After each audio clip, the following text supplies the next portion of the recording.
Selamat pagi semuanya, salam sehat selalu. Ya, salam sehat selalu. Selamat pagi. Selamat pagi. Selamat pagi. Salam Selamat sehat. pagi. Terima kasih. Selamat pagi. Terima kasih. Good morning.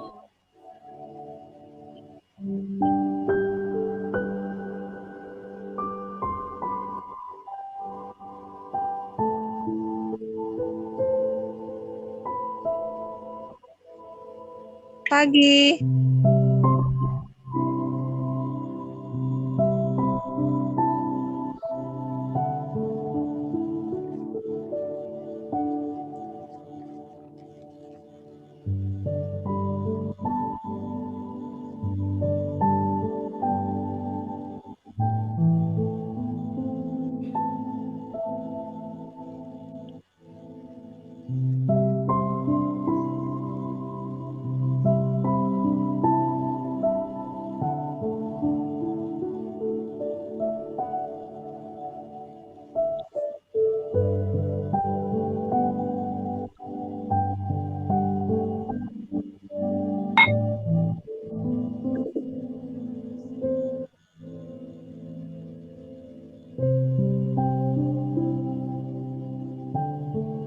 Assalamualaikum, selamat pagi semuanya.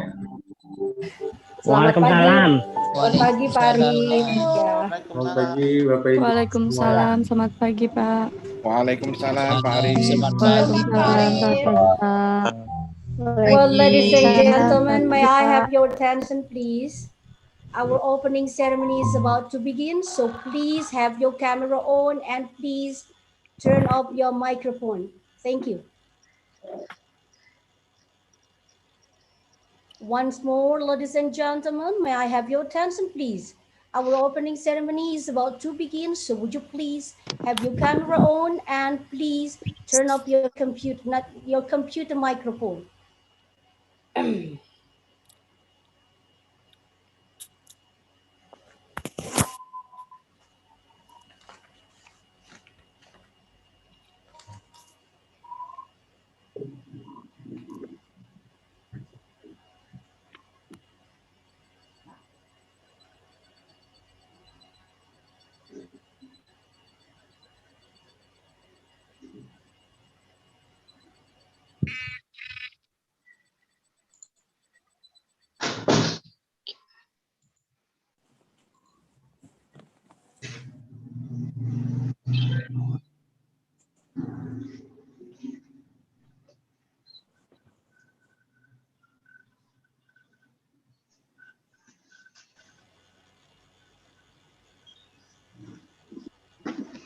Once more, please, ladies and gentlemen, may I have your attention? Our opening ceremony is about to begin. So please have your camera on and please turn your microphone. Turn off your microphone.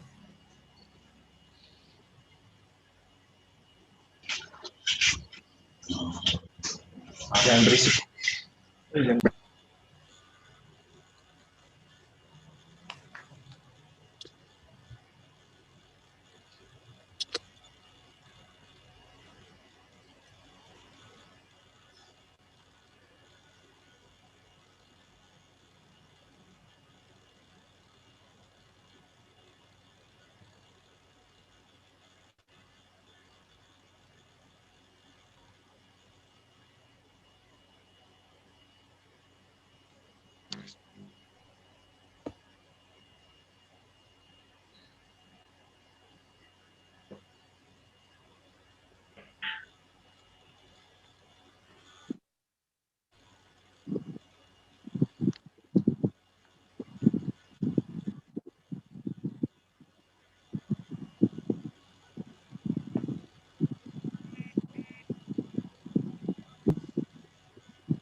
Hello, test, ladies and gentlemen.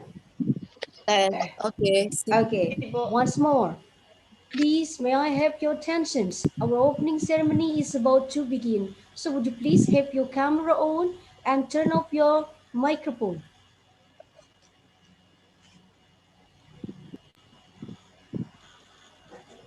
Wait, Miss.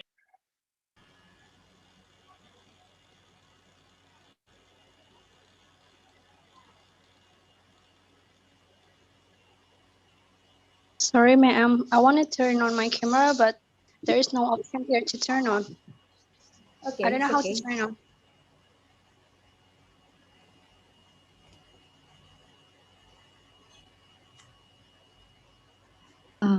I'm sorry, ma'am. I'm MS and I can't on my camera because I'm on my office now. Okay, if it is impossible for you to turn on the camera, it's okay. But the important thing, please turn off your microphone, okay? Please Okay, mute your thank you. microphone.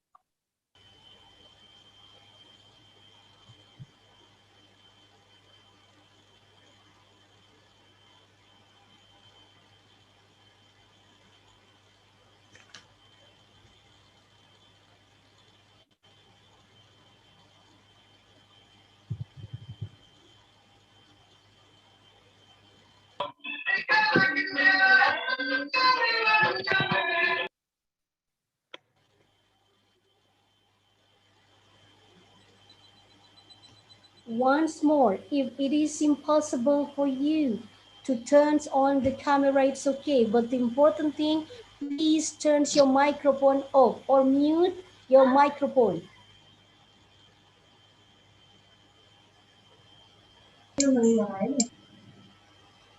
Ibu Lida, we are ready to start. All right. Okay, ladies and gentlemen. Assalamualaikum warahmatullahi wabarakatuh. Waalaikumsalam warahmatullahi wabarakatuh. Good morning, ladies and gentlemen. Welcome to General Lecture Publishing Academic Articles in International Journals. With thanks to Allah God Almighty, because over the blessing and graces we can gather at the very events we later look forward to it. It's been a great honor for me to be here and welcome each and every one of you in this general lecture occasions. Ladies and gentlemen, we would like to express our sincere gratitude to Excellency, a speaker from Indonesia University of Education, Mr. Arif Hussein Lubis, MPD. Honorable Dean of Letter Faculty, Dr. Muhammad Romdon Dasuki, LCMA. Honorable Head of English Department, Ms. Triana MA. Honorable Moderators, Ms. Purwanti Tamam, MPD, and honorable participants. Ladies and gentlemen, before we started these events, let us pray in accordance with the trust respectfully. May God make this rewarding event for all of us and the events will be run smoothly and conducive. Let's pray together. Pray, start.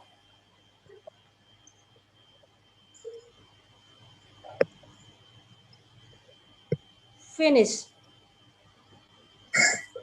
Ladies and gentlemen, before we enter to the core sessions, I would like to read out the agenda for this morning. It says follows. The first one is report speech from Chairman of Committee for Lecture, General Lecture, Mr. Septian, SPD, MPD. The second one is welcoming address by the Head of English Department, Ibu Triana, MA. The third one is opening speech by Dean of Faculty Letter, Dr. Muhammad Romdon Dasuki, LCMA.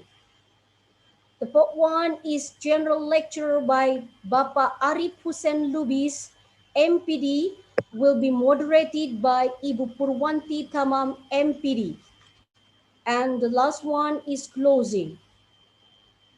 Excellencies, our distinguished participants, ladies and gentlemen, without further ado, I would like to invite a Chief of General Lecturer Committee, Mr. Septian, SPD, MPD. Bapak Septian, the forum is yours. Thank you, Ibu Lida. Bismillahirrahmanirrahim. Assalamualaikum warahmatullahi wabarakatuh. Very good morning. Waalaikumsalam warahmatullahi wabarakatuh. Waalaikumsalam. Yeah. Well, I would like to first of all welcome our Dean of Faculty of Letters, Bapak Dr. Muhammad Ramdan Dasuki, LCMA, to our general lecture, and also our Head of English Department, Ibu Triana, SSMA, and also Secretary of English Department, Ibu Setiana Sriwahyuni, SPD, MPD, and all participants. I would like to also second of all thank the committee to make this event happen, to become a reality, that it actually is one of the programs initiated by research department in our study program. And thank you for all the enthusiastic participants. We are joined, we are attended by 700 even more participants joining this general lecture upon the title Publishing Academic Articles in International Journals. Ladies and gentlemen, we already have Bapak Arif Hussein Lubis from Universitas Pendidikan Indonesia. He is actually my colleague, and also the reason why we intentionally invite him to be speaking for our event is that because he already publishes a lot of articles in international and reputable journals. So we need to learn a lot, yeah, especially for the students, because this event actually aims at improving the lecturers' motivation, awareness, willingness to also publish, yeah, our scholarly work in international and reputable journals as obliged, yeah, not as demanded by in the Tridharma Perguruan Tinggi. We would like to also request the students' participation, active participation in this event, because we want to.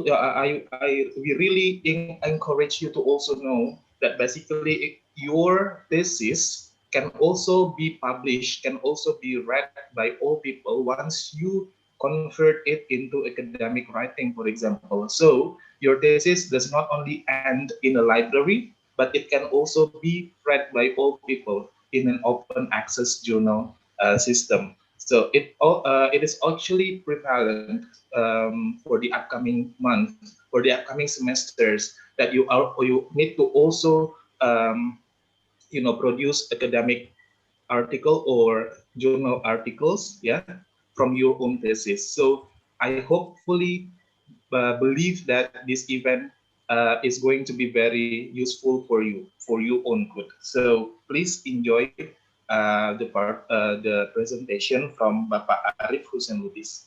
I think that's all from me. Thank you very much. I give it back to Ibu Lida. Thank you very Assalamualaikum much. warahmatullahi wabarakatuh. Thank you very much for your report speech, Pak Waalaikumsalam Septian. warahmatullahi wabarakatuh. It is now our deep pleasure to invite Ibu Triana, MA, for welcoming address. Ibu Triana, the floor is yours. Thank you, Bu Lida, as for this occasion. Assalamualaikum warahmatullahi wabarakatuh. Waalaikumsalam Waalaikumsalam warahmatullahi taala wabarakatuh. Very grateful actually to be here in this great occasion. Yeah, the Honorable the Dean of English. The Honorable Dean of our faculty, Dr. Ramdan Daski, and also the Secretary of English Department, Bu Setiana, and the Chief of this committee, Septian Nasution. Alhamdulillah, it's very inspiring to be having this occasion. And also, thank you also for the students, yeah, my beloved students who attend this occasion. Yeah, welcome to this occasion. Hopefully, all of you enjoy this kind of event. Yeah, this is our I think it's our routine event. This department, and also my great appreciation goes to the speakers, Bapak Arif Hussein Lubis. Welcome. This is UNPAM, even though it is on the online one. Yeah, this is our students. Yeah, really happy to have you to be our speaker for today to share your experience. Yeah, to our student and also to the lecturers in our faculty, especially who have this kind of valuable moment. Yeah, to have the the inspiration from you who has already got some experience in this particular topic. Yeah. So I hope that at the end, student or it's not only student but also our civics academic in this faculty will get the information, will get the knowledge how to publish, yeah, the quality of writing, especially for the final students, yeah, who want to submit their paper, and then later on this paper will be published in the journal, inshallah. So thank you for Pak Sukma Septian for having this kind of event, yeah, and thank you also for all of the students who are attending this occasion. Enjoy this occasion. Hopefully, it will improve yourself. It will be encourage yourself to be a writer, inshallah, later on. Assalamualaikum warahmatullahi wabarakatuh. Waalaikumsalam. Waalaikumsalam warahmatullahi wabarakatuh. Thank you very much, Ibu Triana, for your welcoming address. Ladies and gentlemen, now it is our pleasure to invite Dr. Muhammad Ramdan Dasuki, LCMA, to deliver his opening speech for general lecture in this morning. Bapak Muhammad Ramdan Dasuki LC, the floor is yours. Oke, bismillahirrahmanirrahim. Assalamualaikum warahmatullahi wabarakatuh. Waalaikumsalam warahmatullahi wabarakatuh. Good morning everyone, good evening everybody. I hope you are in healthness and goodness. Everyone in healthness and goodness. So in general lecture here, I think I would like to say at firstly, ya tolong perhatikan ya, ada beberapa hal mungkin yang ingin saya sampaikan di sini sebagai fakultas. Mohon kiranya Anda semua untuk bisa lebih memperhatikan nanti dari kuliah umum ini, general lecture, lalu kemudian apa-apa saja yang harus dicatat, apa-apa saja yang mungkin akan ditanyakan ya. Oke, sebelumnya juga kami aturkan terima kasih pada Pak Arif ya yang sudah bersedia untuk bisa menjadi narasumber. Tolong nanti mahasiswa ini yang jumlahnya banyak ya, kurang lebih sesuai dengan undangan 700. Kemudian dosennya juga cukup banyak ya, 25. Tolong di-mute ya, speakernya itu agar tidak mengganggu nanti narasumber maupun yang lainnya. Jadi tolong dimatikan saja, cukup mendengar saja. Nih tadi masih mendengar atau masih melihat tampilan-tampilan yang masih tidur di atas kasur, tadi masih duduk dengan pakaian yang kurang rapi ya, tolong dirapikan. Baik, satu hal yang harus Anda camkan dan harus Anda tahu betul, bahwa ke depan mahasiswa itu tidak terkecuali dengan mahasiswa UNPAM ya. Sebagai syarat ataupun kewajiban itu menjelang lulus itu harus mampu untuk menulis satu artikel ya, tulisan baik itu yang akan dikirim ke jurnal ya, yang akan dimuat, dipublish di tingkat nasional maupun di tingkat internasional. Nah, ini yang pokoknya. Oleh karena itu, kampus memfasilitasi Anda untuk bisa mengerjakan tersebut. Ya, salah satunya ini kita mengundang narasumber yang sangat handal, Pak Arif ya. Mohon kiranya nanti untuk bisa membimbing mahasiswa-mahasiswa kami. Ya. Nah, untuk itu sekali lagi saya aturkan terima kasih pada seluruh panitia, Pak Septian dan kawan-kawan yang sudah mempersiapkan semua acara ini. Saya rasa itu yang bisa saya sampaikan. Terima kasih dan selamat. Assalamualaikum warahmatullahi wabarakatuh. Waalaikumsalam warahmatullahi wabarakatuh. Thank you very much, Bapak Ramdan Dasuki LCMA, for your opening speech in this general lecture for this morning. All right, ladies and gentlemen, finally we come to the core of the events. General lecture about publishing academic articles in international journal will be delivered by Bapak Arif Hussein Lubis, MPD from Indonesia University of Education. The general lecture will be moderated by Ms. Purwanti Tamam, MPD. The theme of general lecture today is about how to determine an interesting research theme and choose appropriate journal for publications. Now I would like to invite Mr. Arif Hussein Lubis and Ibu Purwanti Taman as the moderators. Ibu Purwanti and Bapak Arif Hussein Lubis, the floor is yours. Thank you.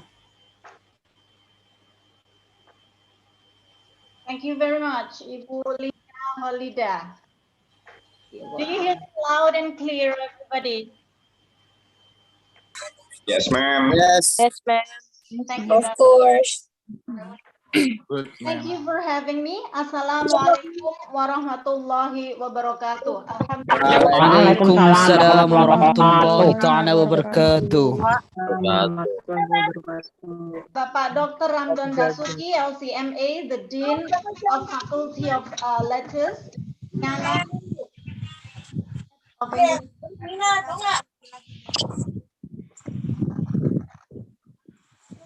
Ibu Setiana, Secretary of English Department, Pak Septian of Committee, our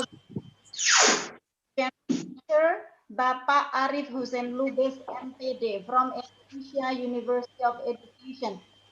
Ladies and gentlemen, lecturers and students of English Department, Universitas Pamulang. Good morning. Again, I'd like to remind you to mute your.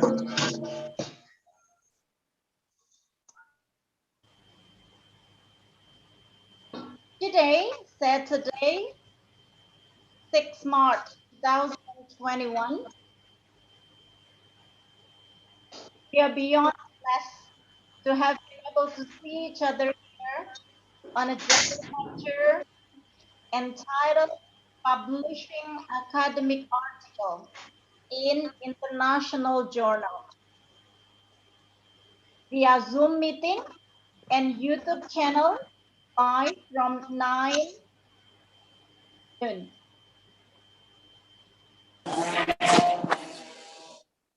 There is a big theme that has been read by Ibu Lida Holida, and now allow me to share the screen. Allow me to read the CV of Bapak Arif Hussein Lubis, our speaker. There are quite long. I might not be able to read it all, but let's come some information. Bapak Arif Lubis, SPD MPD, graduate is bachelor degree in Universitas Sultan Ageng Tirtayasa in English language education, and his master degree in Universitas Pendidikan Indonesia English language education study program. He is currently working as a lecturer at Korean Education Study Program, Faculty of English and Art Education, Universitas Pendidikan Indonesia. There are lots of organizations that he is joining in. You see on my screen, he is a member of Friendly Advisor Indonesia, Kathleen, and Alti. There are a lot of research that he has been conducting, even in 2021 itself has been two. It's likely twice in a year, 2020 and 2020, 2009, and so forth. The wonderful thing here, he got the research grant 3 times, and in 2020, twice in 2019, and once in 2018. Wonderful. Getting the grant is not an easy thing, huh? Research and publication, wow. Wow. You can see everyone here, for example, in the 2002 itself, there are Scopus with Q2 index, which is wonderful thing. And there are, oh goodness, there are 5 publications in 2020. 5, 1, 2, 3, 4, 5, 6. 6 publication during a year of 2019, and 3 times publishing on 2018, and twice in the 2017. He has been an editorial team of scientific journal, as you can see, which I couldn't read it all. There are about 10 more or less. Here we go. We sure there will be a lot of things that we are going to learn from him. That is the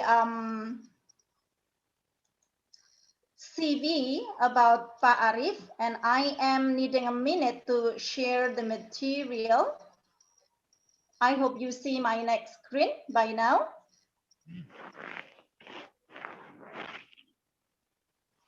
All right. Yeah, after having that CV, and then I understand you have 700 more participants. I really need you to stay muted. I am Purwanti Taman, will be guiding you from the beginning through the end of these lectures. And before this, I'd like to inform you the attendance link of this attendance will be shared almost in the end of this session for your certificate. Those who do not fill in the link form naturally will not receive the certificate, and the certificate would be likely ready in about 2 weeks from today in your inbox, so you don't have to be worried about it. We are going to listen from Pak Arif for about 1 hour ahead, then followed by question and answer session.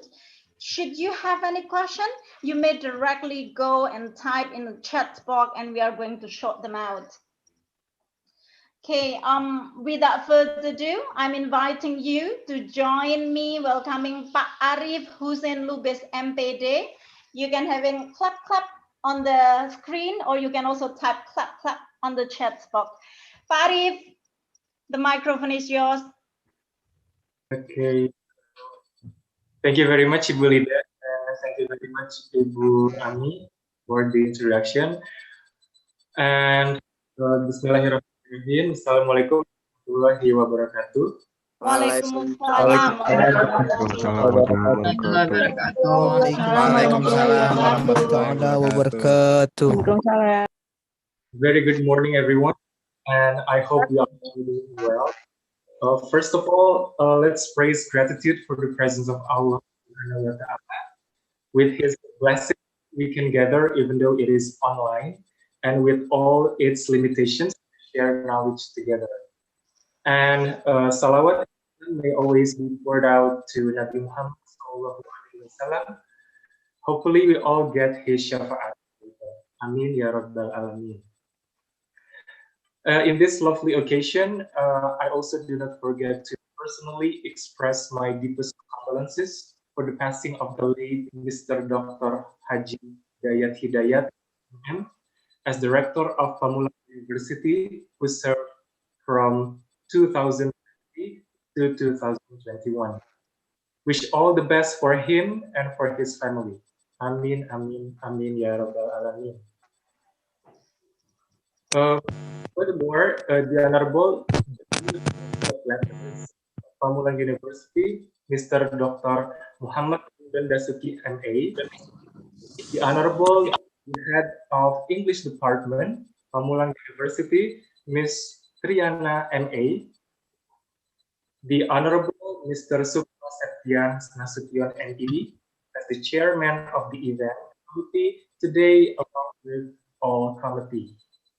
Thank you for the invitation and the opportunity that has been given. The Honorable all lecturers in English Department of Pamulang University, as well as all participants who are attending today's event. Thank you for having me. It's an honor for me to be able to share a little bit about my experiences in publishing academic articles in international journals. Okay, without further ado, Ibu Ami, may I share my screen? Yes, Pak. Okay, thank you, Ibu Ami. Let me share my screen first. So I do not need to share mine here. Yes, let me Right, share. right, all right, I will stop it. All right, thank you. Please, you have your turn. Thank you, Ibu Ami. You're welcome.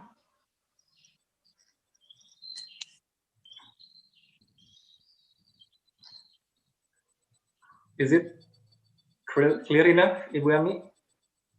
Yes, we see, Pak. Okay, thank you, Ibu. All right, so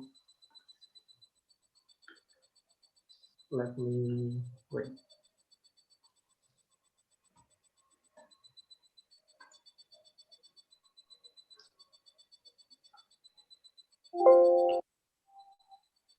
Okay, so as the title is about publishing academic articles in international journals, it's not like, I mean, like, let me just share my experiences because I'm still a newbie actually in the field of publication. Yeah. And before we go to the main points, let's have a quick survey. Please, you may go to www.menti.com, www.menti.com, and you can insert the pin below.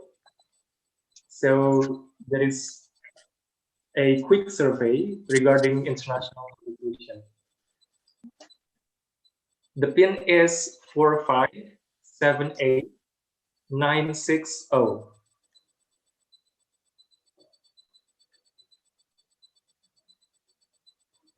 You may use Indonesian language if you would like to use Indonesian language. It's okay.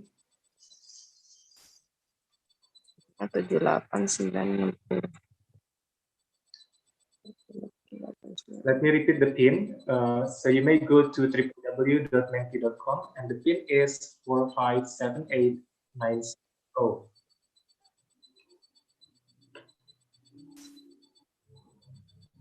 Okay, let's see what is already done, yeah, in the Mentimeter.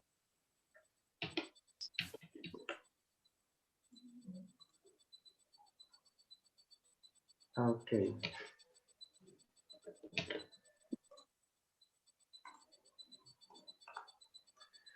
The first question is about what motivates us to publish papers in international journals in 3 words. Yeah, so it might be interesting to see our personal opinions. Yeah, personal motivation. Okay. Get reward. Wow, that's cool. Get reward and sharing my scholarly work. Future is related to the future career maybe, yeah. And learn about journals. That's great. Knowledge, education, and inspiring. Okay, so far 3 motivations for us to publish papers in international journals is to gain knowledge. That's the biggest one, yeah. And to gain education and to inspire people, yeah. Inspire people. Wow, that's really nice.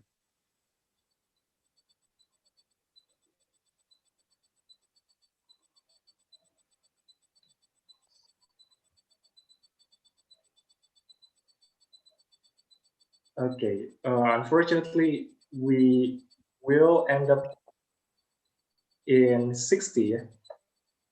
Okay, so it's already participants have who have participated. Thank you very much. Let's go on to the second one. How do we describe international publication only in 1 word? So feel free to use English or Indonesian. How do we describe international publication in 1 word? Okay, it's already there.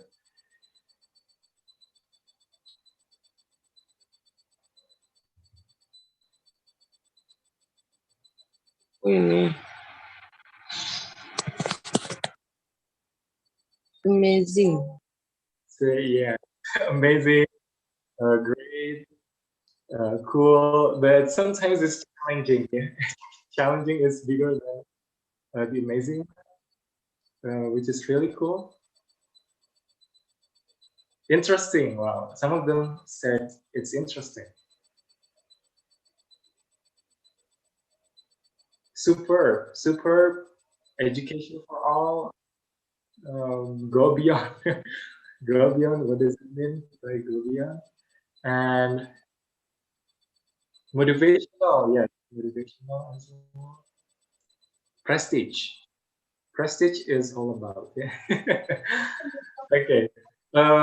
So 3 words for international publication from it's challenging, of course, but it's also interesting and amazing to be able to publish our papers in international journals.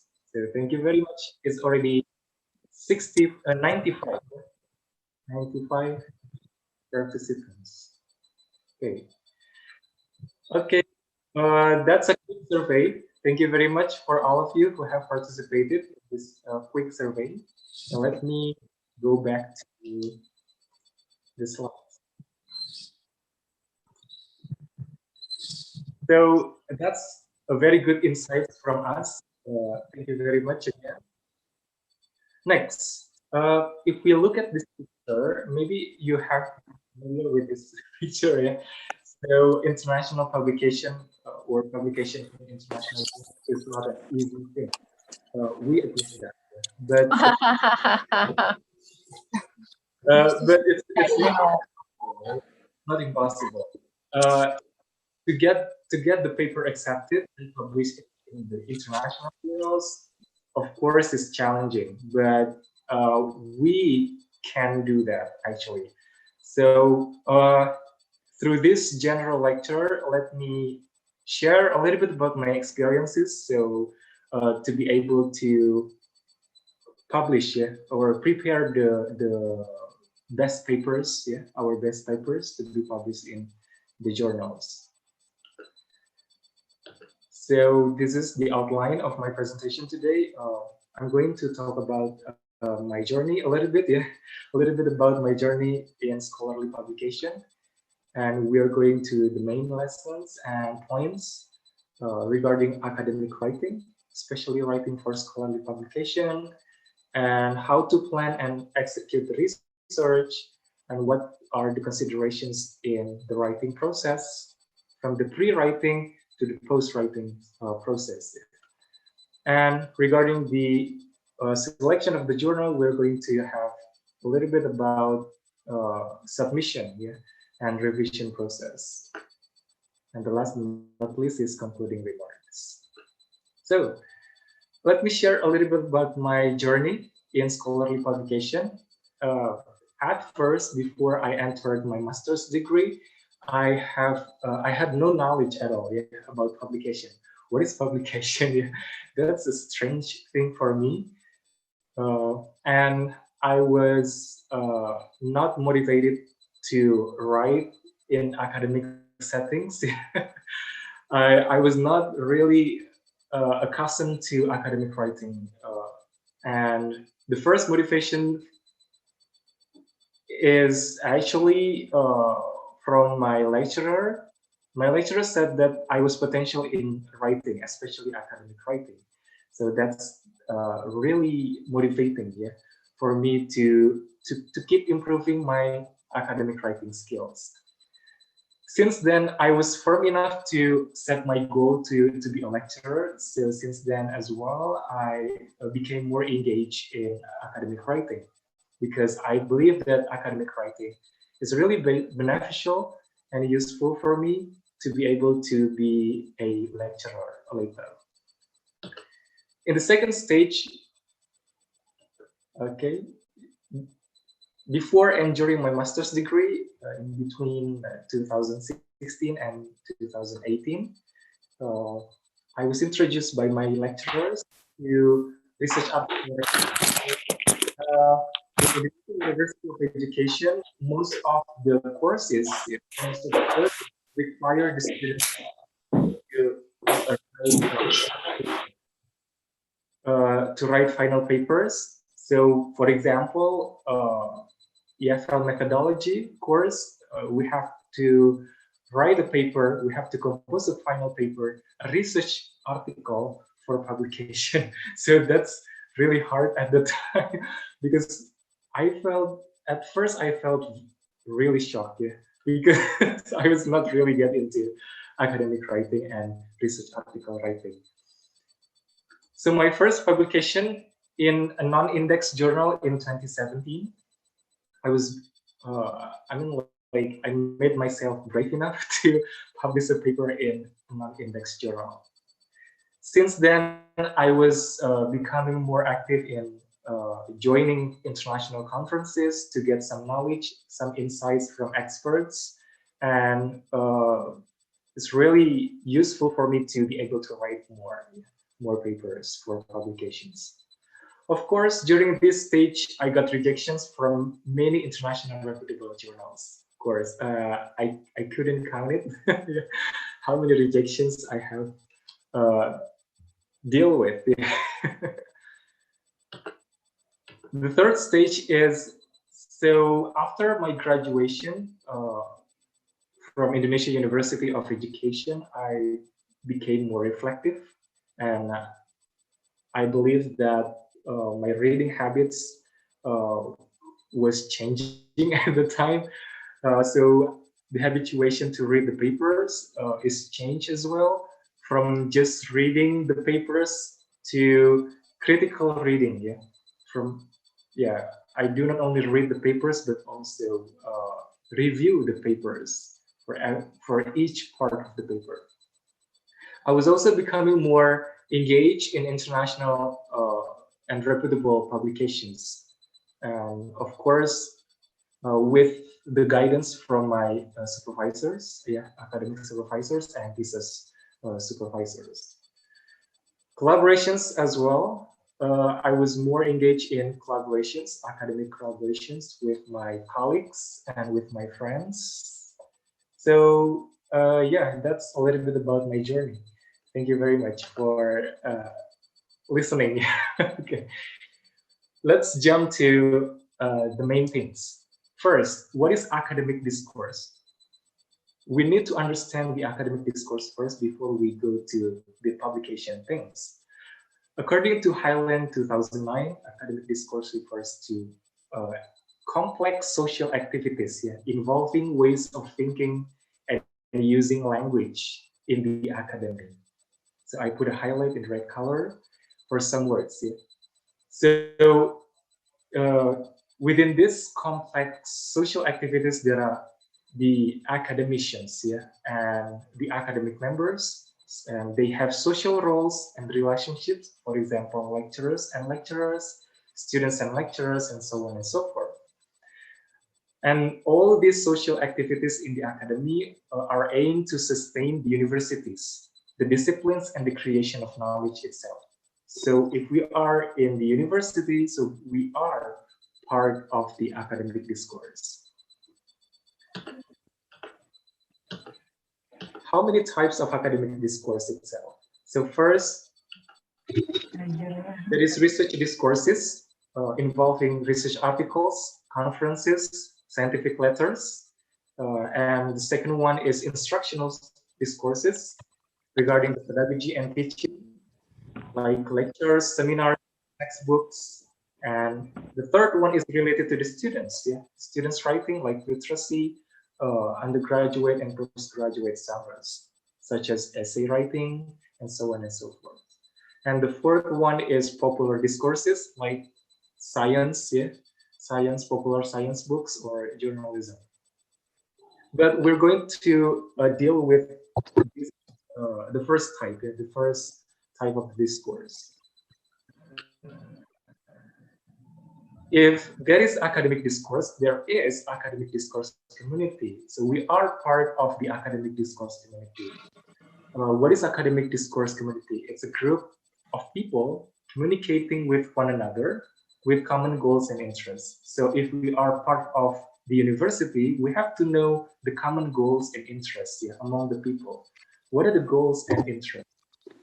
If if we are part of the international academic discourse community, we have to understand what are the common goals and interests among the people in the world.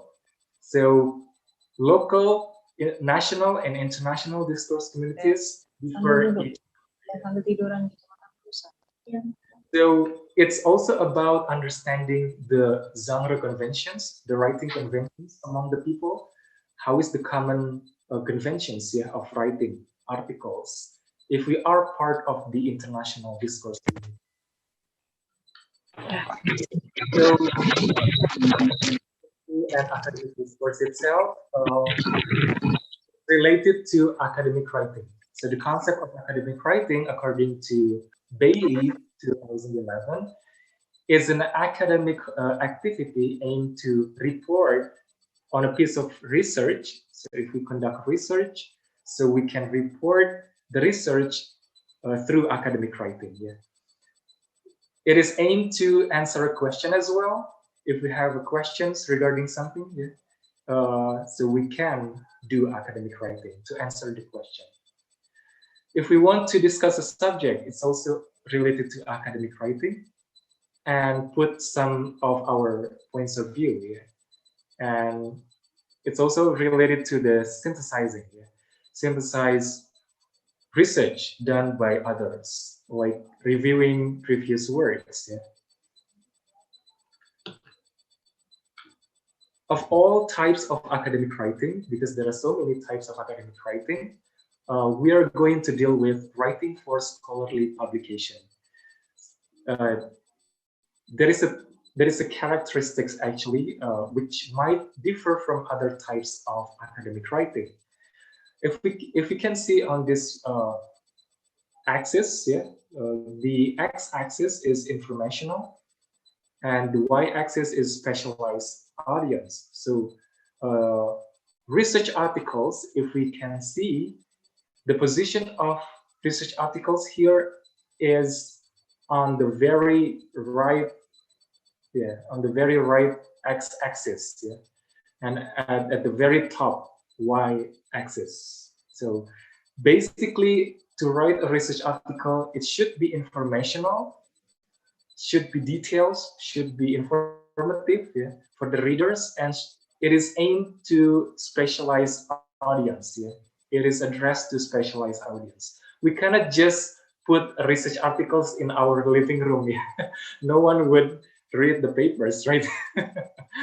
So it is addressed to specialized audience. So that's the typical or the characteristics of research articles. Okay. How about scientific journals? So journals itself is the outlet, the publication outlet when we want to publish our works. So journals, scientific journals basically are the places that represent the most vital means for disseminating research findings. So it's related to the dissemination of research findings. And it is usually specialized for different academic disciplines. So every discipline might have different journals, even for sub-disciplines. And what it means by international and reputable. So the journals might be international, but it might not be reputable. So there are some criteria of an international and reputable scientific journal.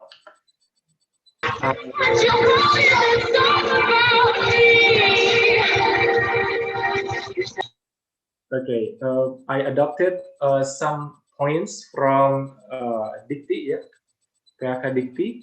So the first one, the journal should adhere to the scientific ethics and conventions. There are some author guidelines and some ethics for publication. The second one, the journal has ISSN. It's like international ID number. And the third one, the journal uses one of the official international language acknowledged by PBB. It can be in Arabic, English, French, Russian, Spanish, or even Chinese, but mostly in English. 85% of the papers in most journals are published in English. The fourth one, the journal should has online version of record, so it can be accessed by everyone, but not all journals can be accessed for free. Yeah? And the next criterion is it has editorial board whose expertise is in the field from at least 4 countries. Yeah, so the editorial board is not only from Indonesia but also from at least 4 countries. The journal should have at least 4 articles written by authors from 4 countries as well. Yeah, issue. It's not only from Indonesia, also from other countries as well.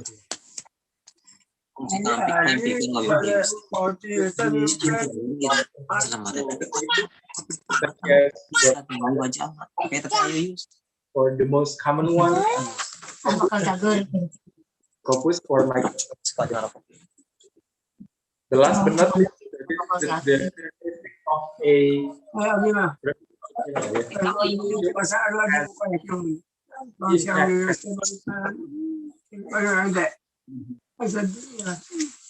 impact factor from ISI, Web of Science, yeah, or from Scopus itself.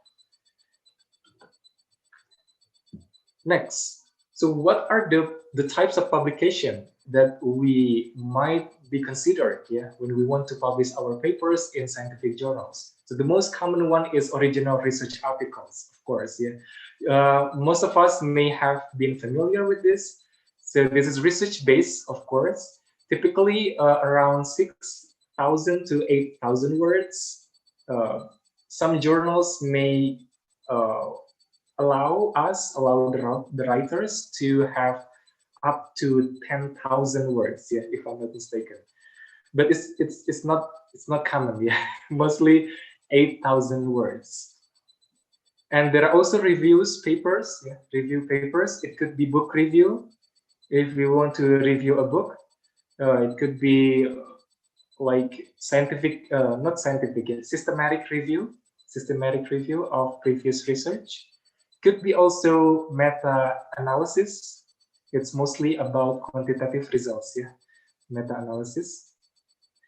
There is also comments or opinions paper, mostly written by experts, yeah. So experts write comments or opinions regarding something to expand the discussion, yeah, about the subject. And the last but not least, there are also concepts. For example, the concept of translanguaging, the concept of systemic functional linguistics, mostly written by experts. Yeah.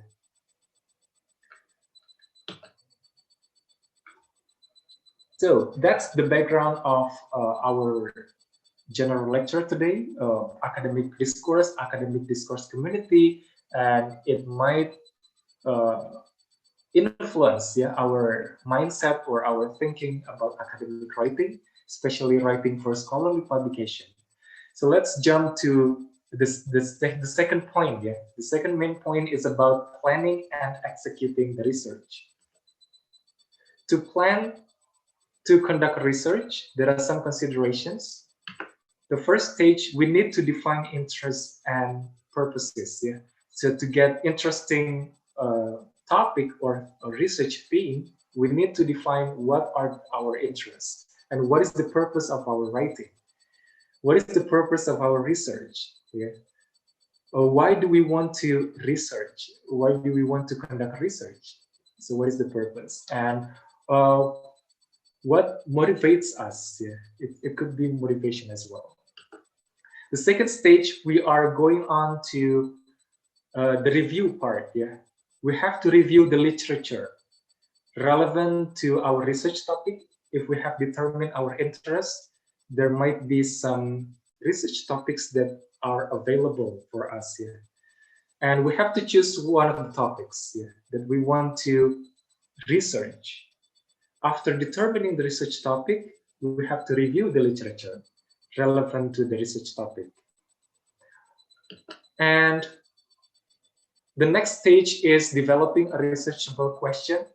So not only the research topic, we have to determine to develop, to formulate research question. But it's not enough. Yeah, we have to deal with whether the questions are researchable, are doable or not. If the questions are impossible to answer, yeah, it is not a research. Yeah, it's not a good research. The next thing is formulation of the research design and procedure. How will we want to conduct the research from the very beginning to the very end of the research? Yeah, how is the design? What approach we want to use, and so on and so forth. The last but not least is consider the ethics, yeah, the ethics of the research. If we involve human participants, yeah, or animals or kids, what should be considered in the ethics? And the practicalities, meaning that what are the strategies to collect and analyze the data? So we need to scrutinize all of this. But I would like to highlight 2 points here. In the second stage, when reviewing the literature, a good research topic should address the current issue of the phenomenon being investigated among the international discourse community in the field of study. So again, as I mentioned before, because we want to publish our paper in international journals, like it or not, we are part of the discourse community, right? So international, we have to understand what is the current issue among the international discourse communities regarding the research topic being questioned. Yeah. So the second one, I don't want to hypothesize. I don't want to make a hypothesis, but I think, as far as I know, what is often ignored is the clarity and criticality in formulating the research design. We might understand and we might have been familiar with the research topic, but we might not have been familiar enough, yeah, with the formulation of the research design. Is it clear enough? Is it critical enough in formulating the research design? So we need to consider these 2 points. How about the execution of a research? It's also related to the qualitative and quantitative paradigms. Yeah. Regarding the qualitative paradigm, of course, when we execute a qualitative research, we need to ensure the ethics. Again and again, the ethics in collecting the data. So what should be considered before we collect the data? Should we inform their names? Should we, give a consent form? Yeah. Do the participants are willing to participate? If they are not willing, should we force them to participate? So that's the ethics, yeah, in collecting the data for qualitative research. The second stage is we need to maintain the rigor in collecting and analyzing the data. For every single procedure, yeah, every single procedure should be done critically, yeah. And the last but not least stage is after we collect the data, after we analyze the data, we can generate conclusion from the data, right? So there is no hypothesis or such things because it's qualitative. It's really interpretive and explorative. Yeah, it depends on the researcher themselves. Yeah, but through this diagram, yeah, we can see that qualitative research is iterative, meaning that we cannot just take one shot. We cannot just take one shot and done. The research is done. No, it cannot be like that for qualitative. So it's cyclical, it's iterative, repetitive. Yeah? If we have done collecting and analyzing the data, if the data cannot address the question adequately, so we need to go back. We need to go back collecting and analyzing the data. More data are needed. It's different from quantitative. Quantitative paradigm basically is the same, yeah. I mean, like the stages. There is data collection, data analysis, and data interpretation. But within each stage, it might be different, yeah, from qualitative paradigm. In the data collection process, we need to ensure the instrument quality. The instrument quality regarding the validity and the reliability of the instrument item, which is not in qualitative, yeah, which is not in qualitative research. And we have to be strict with the target size, the size, yeah, whether, I mean, like, is the size of the target participants representative enough, yeah, for the quantitative research? And go on to the data analysis. We need to determine the analysis tools, conduct a series of statistical measurement. So whether we want to use SPSS, the most common one, yeah, or other tools. In the data interpretation, so we need to consider whether the hypothesis is addressed well. Is it accepted or is it rejected? The null or the alternative hypothesis. Yeah. And if it is accepted or rejected, what is the numerical evidence? What is the evidence? Yeah?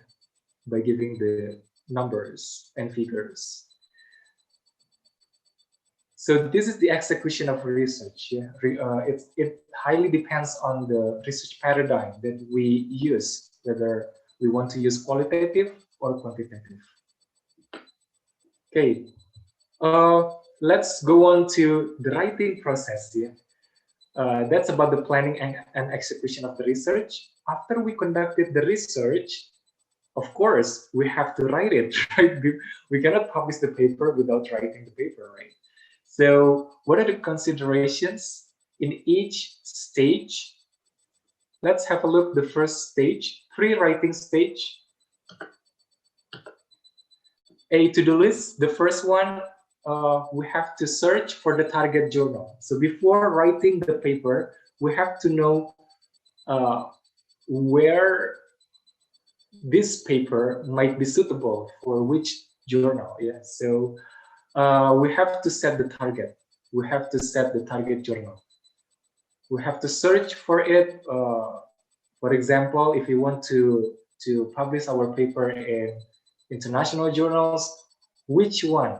There are a lot of international journals, yeah, available in the publication outlets. After searching for the target journal, we have to review the author guidelines. So read the author guidelines.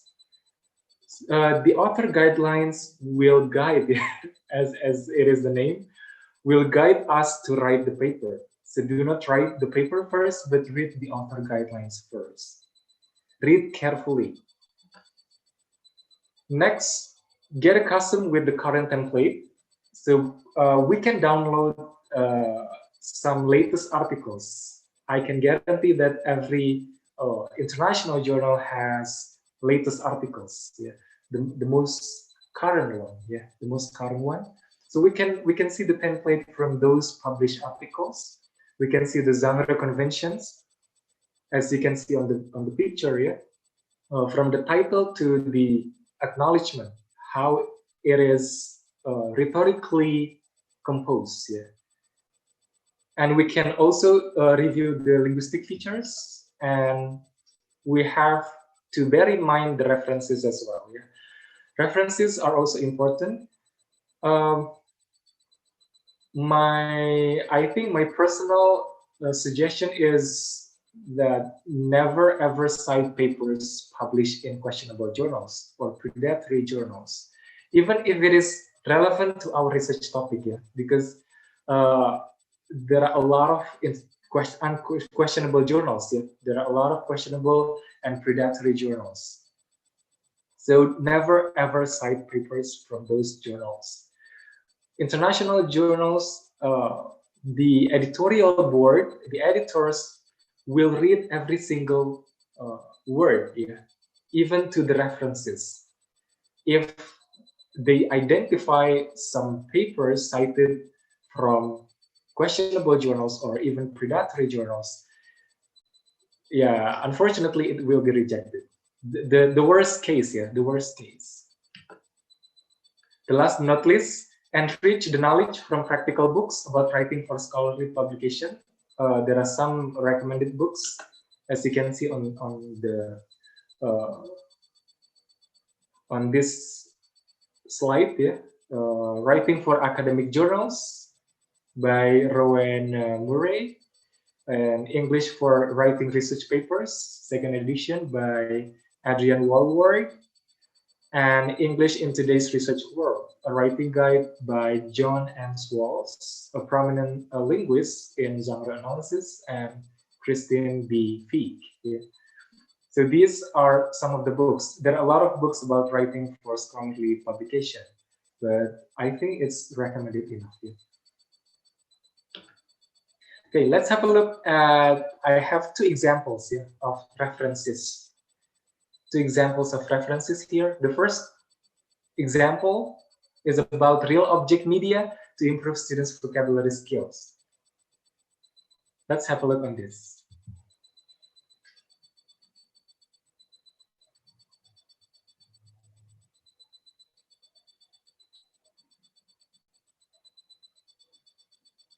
Okay, do you think this paper with this kind of references is published in international journal? Yeah, you might participate if you want to, or you can write it on the chat box or chat room. Do you think it's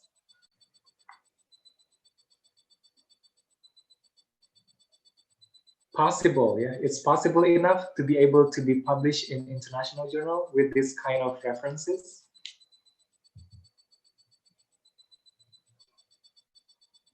Yeah, you can just say yes or no in the chat box or a chat room, or possible. Or...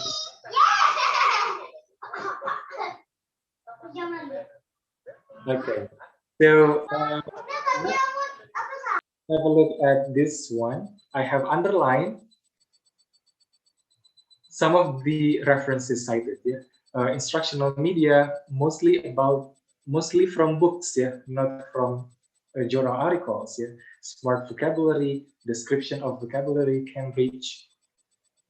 Description of vocabulary, Cambridge. So there is also grammatical errors here. Yeah? even the writer wrongly cited here, wrongly writes the title.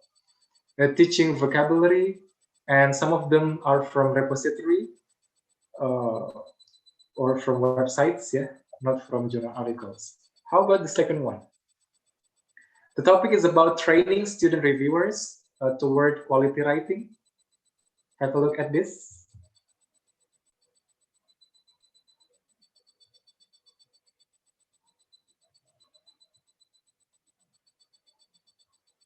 Again and again, do you think it's possible or not possible to be published in international journal? Okay, Althea said, yes, it's possible, sir. Okay. Okay, Kevin also said, so yeah, I think the second one is a lot possible. Okay, thank you very much. Yes, it's already published actually. It's already published in 2013 in an international reputable journal, one of the leading journal actually. What makes it possible? Let's see some of the references cited. Look at the references here that I have already underlined. Look at the journal, Journal of Second Language Writing, College English, TESOL Quarterly, the Modern Language Journal, yeah, and so on and so forth. So these ELT journal as well, yeah, ELT journal. These journals, if you can search in Scopus website, these journals are leading in the field. Yeah. So we have to consider the references as well. Yeah. If we want to publish our papers in international journals, I don't want to underestimate papers published in what is that, local journals. Yeah, I don't want to underestimate, but we need to be aware of that. The international discourse community has their own circles of reading and writing. Yeah? So we need to adhere to the conventions. What is the common interest and goals again and again? If their interests are to the reputable journals, we have to cite papers from international reputable journals as well. Yeah. Okay, next, there are some useful websites and tools that we can use. The first one, you may go to these websites, the left side on the left side, to find the suitable journal for your paper. So we can search the suitable journal. Yeah, we can choose from them. If the journals are Sinta accredited, we can go to sinta.ristekbrin.go.id. Or if we want to publish our papers in international journals, we can use some of the websites available from leading publishers like Springer, yeah, or Clarified Analytics, or Sage Publication. For Scopus Index journals, we can go to SciMyGo.gr. SciMyGo.gr is helpful, yeah, useful website to find suitable journal. On the right side, we can use these databases to find some references relevant to our research topic. So this is these websites are useful for us to review the literature, to get some adequate literature. Yeah. Like Google Scholar. Google Scholar is the most common one. Is the most massive one. And if you want to cite papers from Scopus Index journals, we can go to sciencedirect.com. It's free, but it's free to use the website, but we have to pay some money mostly if we want to get the papers, the PDF. We can also use ERIC, ERIC for education purposes, especially for educational. And we can also use two useful tools, Publish or Perish, the first one. The second one is US Keyword. So Publish or Perish is simply like Google Scholar. Yeah, this tool can provide a lot of references. And VOS Viewer is the same as Publish or Perish, but it's more on like a visualization. If you want to get the bigger portrait of the research topic, yeah, is it I mean, like, is our research valuable enough? Is it new? Yeah, is the topic new to the literature, to the body of knowledge? So we can use VOS Viewer. It's free. It's freeware. Yeah, it's freeware, and we can download it directly from Google. Okay, let's get to the writing stages. Yeah, the pre-writing stage. Some thoughts. The first one: successful publication is the downstream of quality research. Again and again, quality research will result in successful publication. There is no successful publication without quality research. Yeah, it depends on us again and again. Yeah. And read and review related papers published in several suitable top-tier journals. Yeah. Top-tier journals like, as I mentioned before, Journal of Second Language Writing, if it is related to second language writing.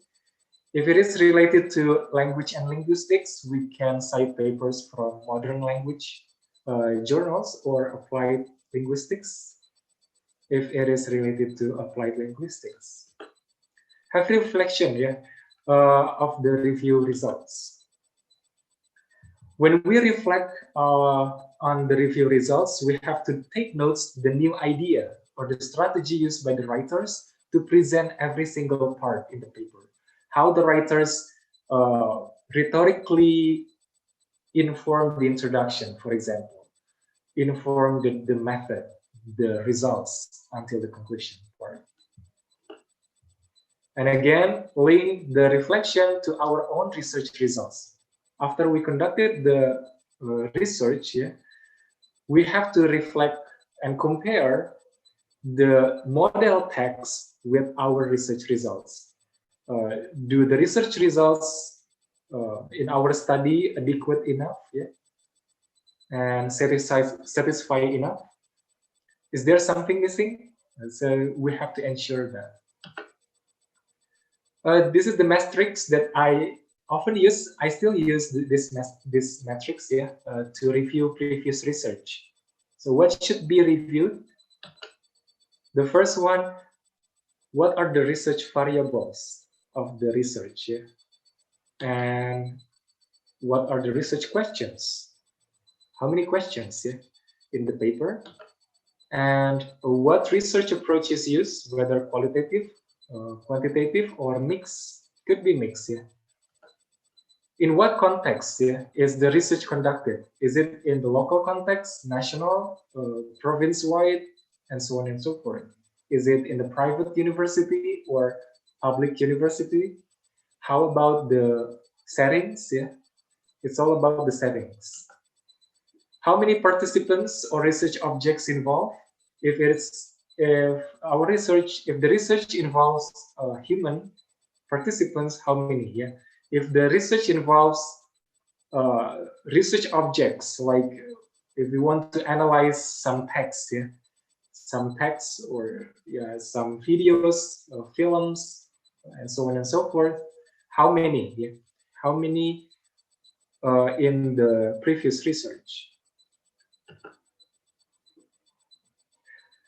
The next thing is what instruments are used by the writers, 1, 2, or more, and how is the data analysis process done? Every single step, every single step we need to understand in the paper. And again, what are the main results according to the research question? Is it already addressed, and how it is addressed? How the research question is addressed by giving the results.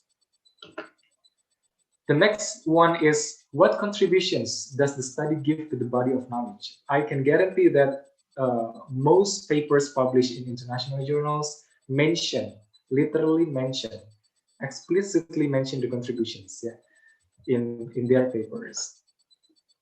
What limitations and recommendations? Of course, research is not something done once.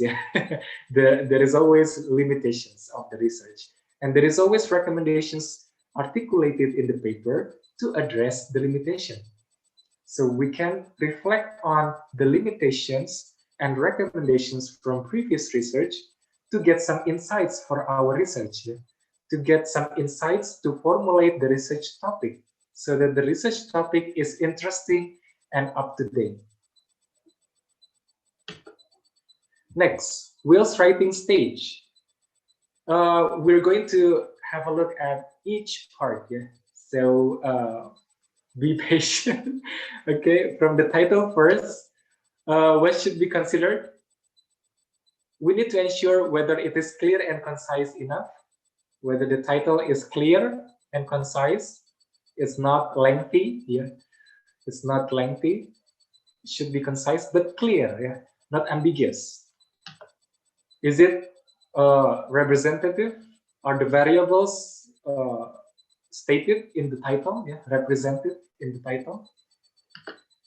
And it is highly recommended to study the typical lexical choices. How is the title written by most papers published in international journals, especially in the target journal? I have some examples here. There are some strategies that we can use. The first one is like this, to compose a title, interesting title.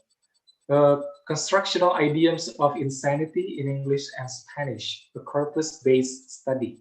So we have semicolon here.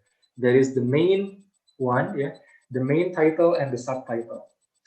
The subtitle here usually the methodological approach, corpus-based study, an experimental study, critical discourse, critical discourse study, and so on and so forth. And this is the topic, yeah, the main title. Or the second strategy, like this one, totally different from the first one. Yeah, we do not use main title and subtitle, but we use question. Question. Is there conflation? Yeah, so we use question first, and then this is the main title: an acoustic analysis of vowels in Japanese English.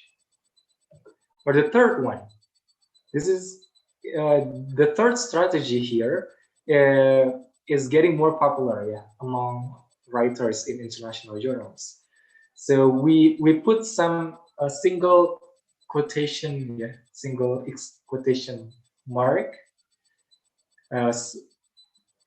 like we get some general insights from the participants. So we put the excerpts, yeah, we put the excerpts in the title. So this is from the excerpts, yeah. So maybe I'm a global citizen, and this is the main title: developing intercultural citizenship in English medium education.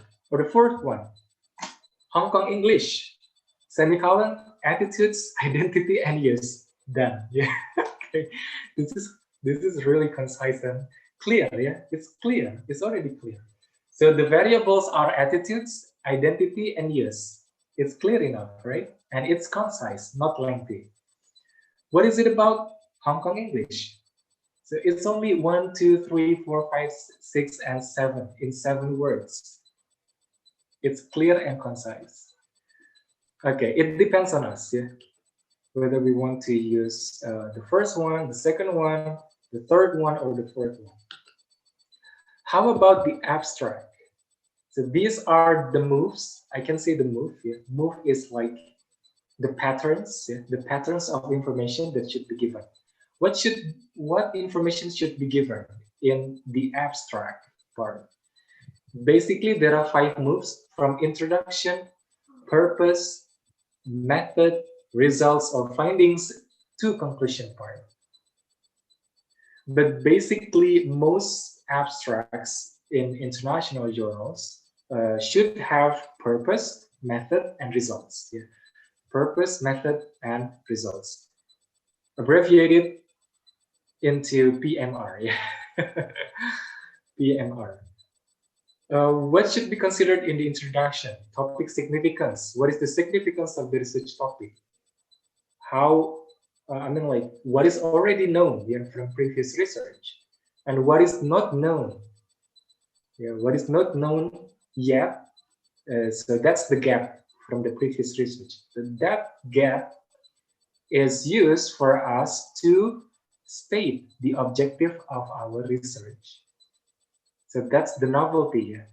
The statement of novelty of our research.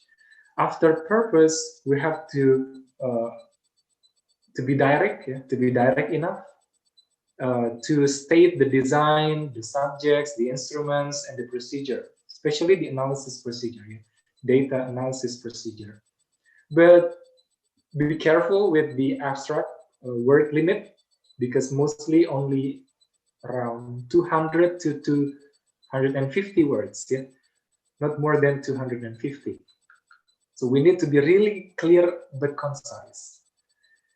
The next one is results. What are the main outcomes, or it could be summaries, yeah. And the last but not least, what I want to highlight is mostly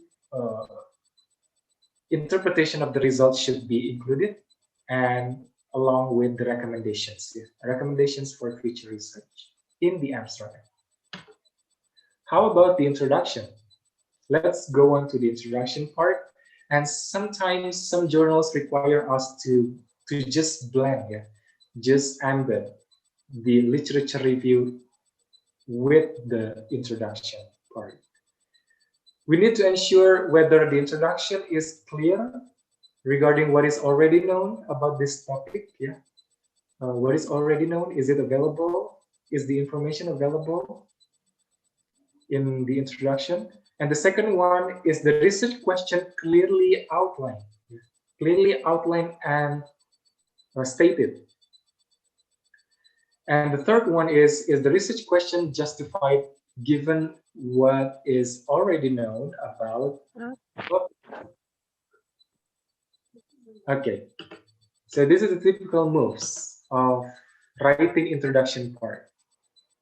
So move one, we have to understand that introduction part should start with topic generalizations. What is the general knowledge about the topic? Yeah, to increase specificity. Yeah. If it is related to genre analysis, so be straightforward. Just be straightforward. What is the general knowledge of genre analysis? What is the concept of genre analysis? Why it is important to be researched? The second move is we need to indicate the gap from what is already known from the previous research. We need to indicate the gap, and we can also add some knowledge to what is known, and we can also present positive justification. We have to justify why our research is novel, is important. The third move, so we have to present, present the present work, our research. We have to announce the research questions, for example, to present the research questions, state the value of the research paper, and outline the structure. But not all journals require this. Some journals require the writers to outline the structure of the paper after introduction section. How about the method? In the Wales writing stage, while writing the method part, as we can see on the figure, the method should be the eraser of the maze, not becoming another maze. Our research is already a maze for the readers, so we need to ensure that the method is not becoming another maze for the readers. So we have to be really careful, whether the process of subject selection is clear enough. How is the subject selected? And what are the criteria to select the subject? And how are the variables defined and measured? The next one is, are the study methods valid? It's related to validity and reliability of the methods, including the instruments, the instruments used. Do we adopt or adapt the methods or the instruments from previous research, or we might formulate our own instruments? The last but not least is there are enough detail in order to replicate the study. So we need to scrutinize the process from the very first part of the research in analyzing and in collecting the data. These are the typical moves for method section.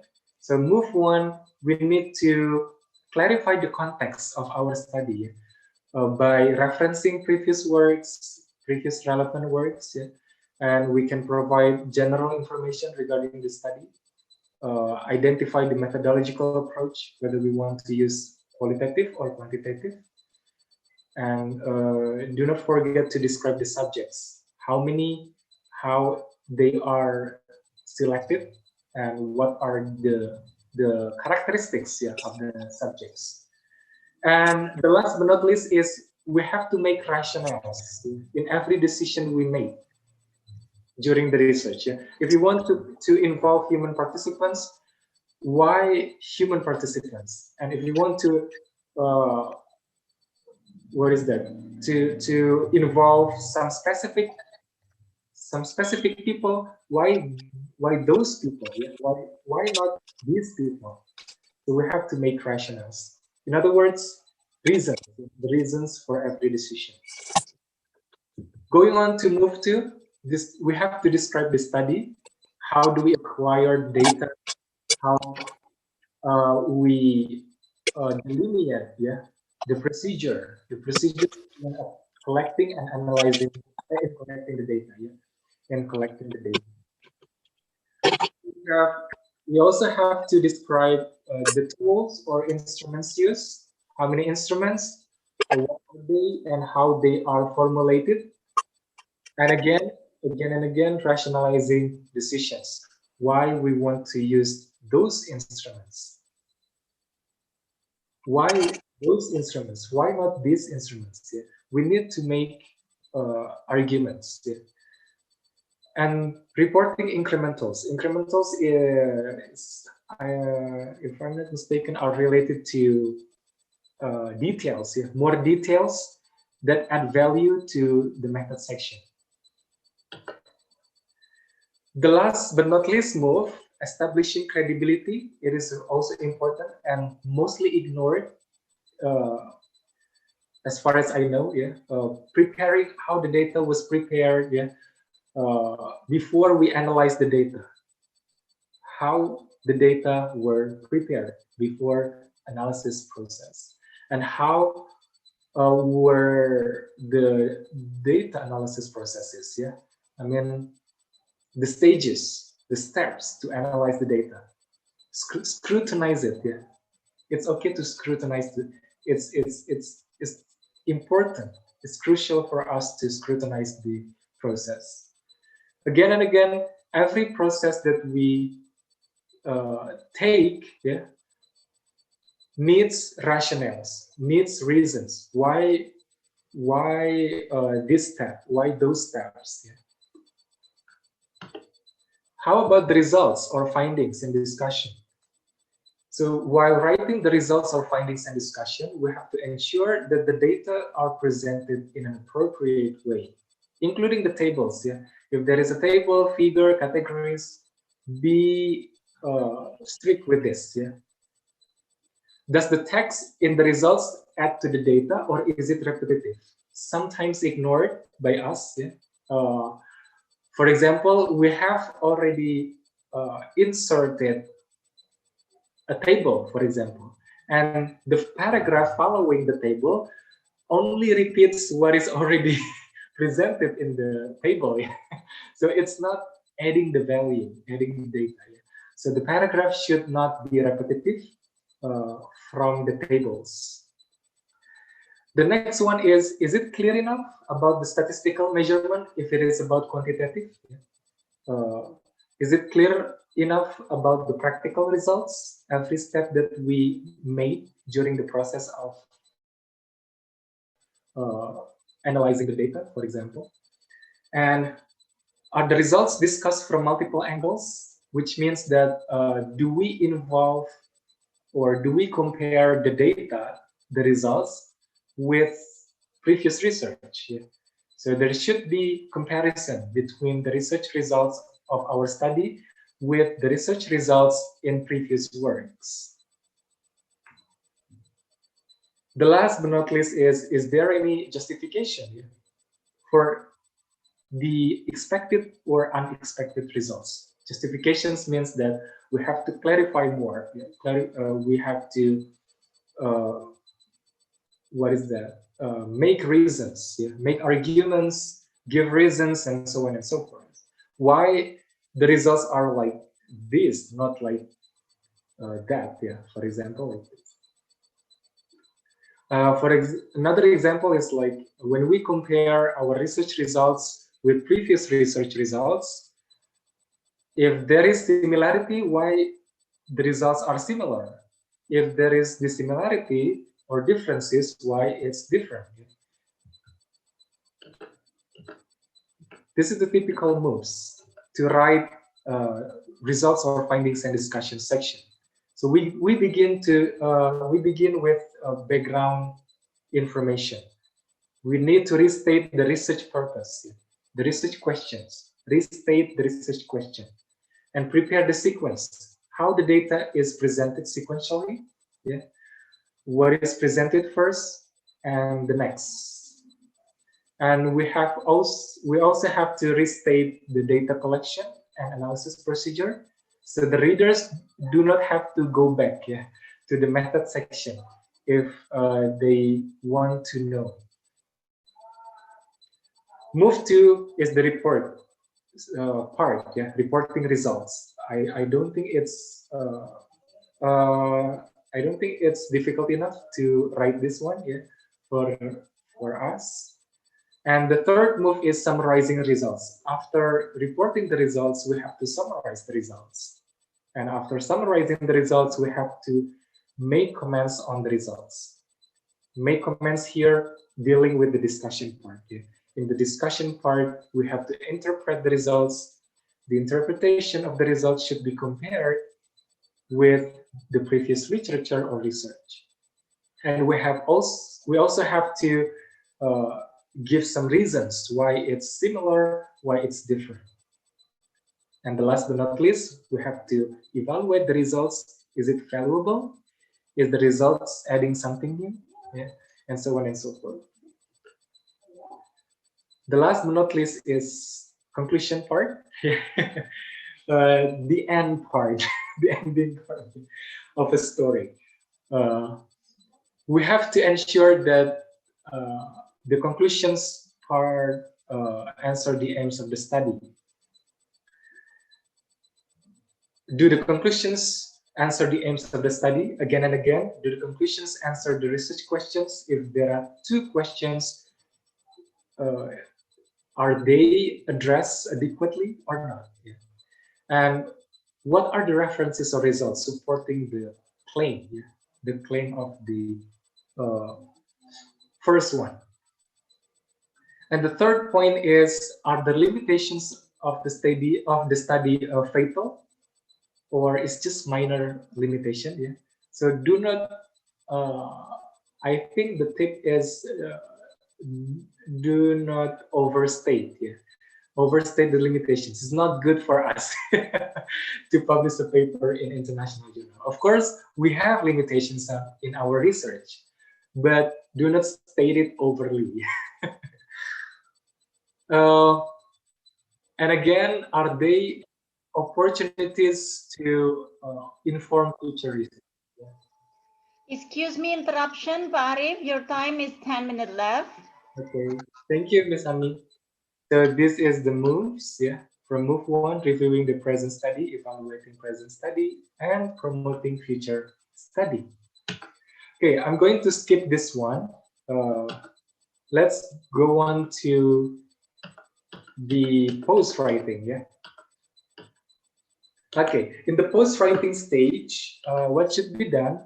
First, read the draft critically and have a reflection on that. This is like a process, yeah. Compare the results and reflect the results with the model text that we have collected before. What are the similarities and differences, yeah, highlighted. And after we highlight the similarities and differences, make a critical revision, yeah, before we publish the paper. Again and again, recheck the elements of the research articles. Proofread. Let it be proofread by experts. It's important for us to let it proofread by experts. After it is proofread by experts, we have to have a reflection again, yeah, and recheck it critically. What to review? The novelty. Is it clear enough, the novelty? The significance of our research? The clarity. Is it clear enough? Every information that we have given in each part, is it coherent enough for each information, yeah, given in each part? Is it critical enough? Yeah, not only clear, but also critical. Again, formality. Do not use informal language. The last but not least, we need to be consistent in using certain styles of English writing. Yeah? If you want to use, for example, British English, please be consistent with that. Do not mix many styles, yeah, in the writing. It will be not good for us to publish the papers in the journals. This is the submission process. Yeah. So from submission, the editor will screen by looking at the title, the references, and the abstract. If those parts doesn't doesn't meet the journal's objectives, or even doesn't meet the scope of the journal, will be directly rejected. If it meets the journal's objective, it will be sent to review process. The results of the review process from the reviewers can be rejected. Yeah. So it can be rejected as well. Can be rejected after being reviewed. Can be revised, can be accepted as it is, which is, I believe, rarely appear. It's the third one is not usual. The most common one is revised. Yeah? The feedback is revised, mostly major revision or minor revision. After we revise the paper, the editor will send the revised paper to the reviewers, and it will be reviewed, yeah, re-reviewed. If it is already clear, sufficient enough, yeah, the paper will be accepted. Submission process, some thoughts of mine. Be strict with the word limit, yeah, stated in the journal. And the reviewers can fall in love at the first sight from the title, abstract, and references. So be careful with these three parts.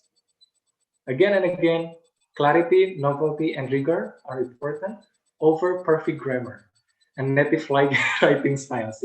I think it doesn't really work. Yeah. If there is no clarity, there is no novelty and rigor. Okay. Criteria to select the target publication outlets. So this is quite interesting. The first one, it is not all about the insertion of the word international. So do not look at the name of the journal, because I believe that most international journals do not have the word international in their journals. And the second one, indexation and impact factor are the most important things. It is highly beneficial for us to keep being updated, the status of the target journal. If we have set the target journal, keep being updated, whether the status is still indexed, for example, whether it is still indexed in the Scopus or not. So we can check it in scopus.com. For example, like this, Asian Englishes. So we can see the Scopus coverage years. Make sure that the Scopus coverage years to present, yeah, from which year to present. If it is stated to present, it's still indexed. Yeah. A little bit about predatory journals. Let me share a little bit about predatory journals. What are predatory journals and questionable journals? Basically, they are open access publishers unprofessionally exploit the author. Yeah. Pays model of open access publishing for their own profit. So it's only for their own profit, not for the sake of knowledge advancement. Yeah. They could spam your emails. They could spam your emails, and they have low acceptance threshold, and there is no rigorous peer review. It's not review at all. It's not reviewed at all. Some criteria to be considered, yeah, from Professor Willy Renandia in 2014. What are the criteria of a predatory journal? The first one, the editorial team cannot be traced in terms of the publication record. We can check the editorial team in the Google Scholar. Yeah? So feel free to check it. Second one, publication fees are really high, from $300 to $550, even up to $900 US, yeah, or more. And the high publication frequency, every month has issue. And each issue is about 15 to 20 articles. Acceptance rate as high as 100%. As I mentioned before, it is not reviewed at all. Your manuscript will be accepted as it is. And typically only 4 to 6 weeks, yeah, for the decision, yeah, to accept our paper. Because there is no review process, we can see some low quality in the published articles. like grammatical errors, topics not current, and so on and so forth. Have a look at this example. I hope we still have time. So this is an example from my emails. I have a lot of emails, examples of predatory journals. The name of the journal is the Educational Review from USA. But what I want to highlight is the editorial board, yeah, Jim Morrison. What comes in your mind when you hear Jim Morrison? Yeah, is the person a musician or an academician? Yeah, is this guy, or is it really an academician or a musician? So we can check directly the person's name. The second example, International Journal of Humanities and Social Science Invention. Some points that I would like to highlight. The first one, look at this one. Impact factor. The impact factor of the journal is 5.35, which is much higher than most international journals in the world. Typically around 1 or 2. This journal has impact factor 5. Wow, that's really great. That's one of the characteristics of a predatory journal. The second one, it is indexed in major indexing. Yeah, major indexing like EBSCO. We can check it here. The third one, papers are invited. There are some grammatical errors here. And the fourth one is 12 issue per year. And they even highlight the rapid publication process. Yeah. So for example, 25 January 2021, and it will be accepted and published in 5 February. This is the third one. Similar case. I highlight it with stars, red stars. Look at the fees and look at the publication process. It's really quick, even 48 hours after payment. So we have to pay first, then it can be published. Revision process, some thoughts, just a quick glance. Feeling anxious at the first time we receive the review results is normal. It's normal. We're still human, we are still human. Anxiety always comes after we receive the review results. But what is important is critically read every single comment from the reviewers. It's really valuable. And get more feedback from our supervisors, for example, our lecturers, or from experts in the field. And read more relevant sources from highly recommended journals, to get some insights how to address the revision, how to address the comments, how to address the reviewers' comments. And we need to give specific comments for every single reviewer's feedback.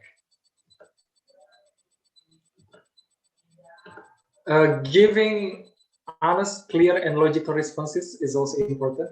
Do not manipulate any results, for example. It will be identified as academic dishonesty. And making a realistic planning. Last but not least, of course, after we have done our best, we have to pray hard, so that the paper can be published in the journals. Ms. Ami, do we have time? We still have time.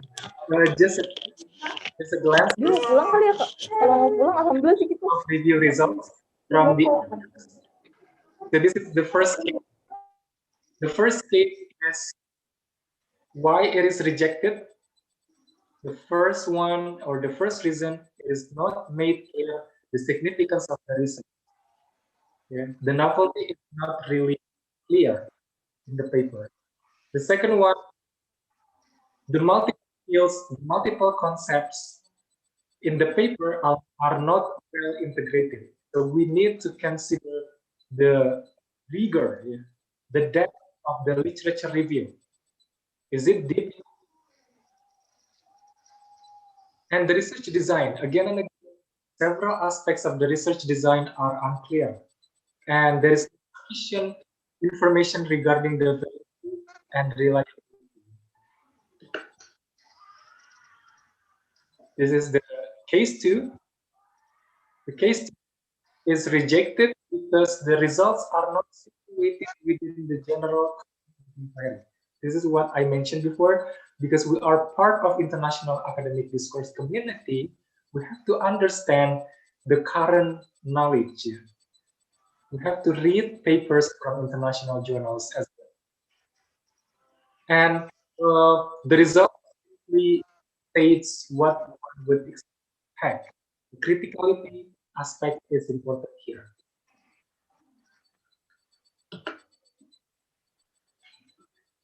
How about the case 3, the last case? The last case is related to research design. There are some serious cases. For example, employ the same approach to test effectiveness. So the reviewers feel that it is suitable. The research design is not suitable with the purpose. If it is like this, I can guarantee that unfortunately the paper will be rejected. Yeah, if the research design is not appropriate with the purpose, it might be the worst case. Okay, as I mentioned before, publication timeline, making a realistic planning. How about that? For example, this is a publication timeline. The starting point to write is here. The starting point for us to write to the first submission, yeah. And then the second stage is first submission to the journal. And the third stage is rounds of review and revision. Yeah? Rounds of review and revision. And the fourth stage is editing and formatting process. So after it is accepted, yeah, after our revision is accepted by the reviewers and editors, the paper will be sent to editing and formatting process. And the last but not least, yay, finally, our paper will be published, yeah, in the journal. But let's trace back. How long does it take to publish a paper in an international journal? Typically, yeah. From editing to publish, it will span 1 month, yeah, give or take. From first submission to editing and formatting process, typically it will take 4 to 6 months. So bearing in mind this, yeah. This point, yeah, typically 4 to 6 months. So we need to ensure how long does it take for us to write the paper. For example, 1 month, yeah. 1 month to write the paper, to prepare the paper, and then for submission and so on. So typically, it will take 6 to 8 months, yeah, for a paper to be published in an international journal. So bearing in mind this publication timeline, the longer we write, the longer we spend our time to prepare the paper, the longer the publication process will be. Because it's, as I highlight in red color here, yeah, it depends on us, actually. Yeah. The first step is from us, not from the editors, not from our lecturers, yeah, not from your parents, and so on and so forth. It's from us. Concluding remarks. What I have experienced so far, let me share what some of my thoughts. Yeah. Thorough and robust preparation to execute a research is a crucial start before writing the paper. So do not think about writing a quality paper. Think about how to plan and execute the research thoroughly and robust. Critical reading results in quality writing. There is no quality writing without critical reading. Do not only read the papers, read it critically. Scrutinize each part. And I think this is my personal view. Publication, international publication is not a destination. I think it's part of our ways to advance the knowledge, to be part of the global citizens, to be able to develop ourselves professionally in our own field of study. So that's the motivation for me to publish papers in international journal, to be part of the global citizens, to advance the knowledge. Rejection is a friend. We have to understand, and we have, from now on, we have to embrace that rejection is a friend. It's a motivating friend, not only a friend. Critical practice makes perfect. Do not only practice, but criticize it. And I think the last but not least is curiosity, motivation to develop, and critical reflections are essential to be possessed by us when we want to aim to publish our papers in international journals. If we have high curiosity, high motivation to develop ourselves, whether to develop academic writing skills or to develop research writing skills, and critical reflections, they're all beneficial, I think. Pemberitahuan tulisannya tanggal besoknya. Before I end up my presentation, let me share an interesting quote from Robert Graves. There is no such things as good writing, only good rewriting. So thank you very much for your kindest attention and participation. This is the references I used for this presentation. Thank you very much. Assalamualaikum warahmatullahi wabarakatuh. Over to you, Miss. Waalaikumsalam warahmatullahi wabarakatuh. Waalaikumsalam warahmatullahi wabarakatuh. Waalaikumsalam warahmatullahi wabarakatuh. Yeah, foundation, everybody.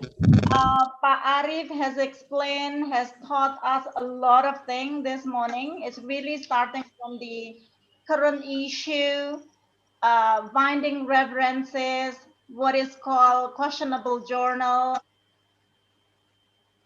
I'm sorry, it's not really good.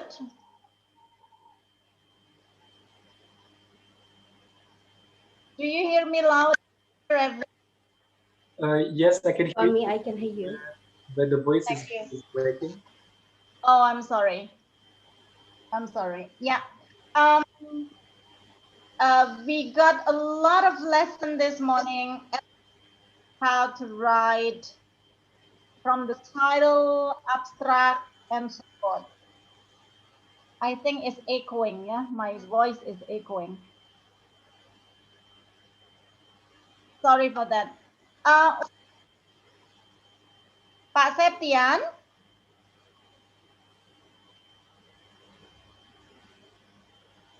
Okay, all right.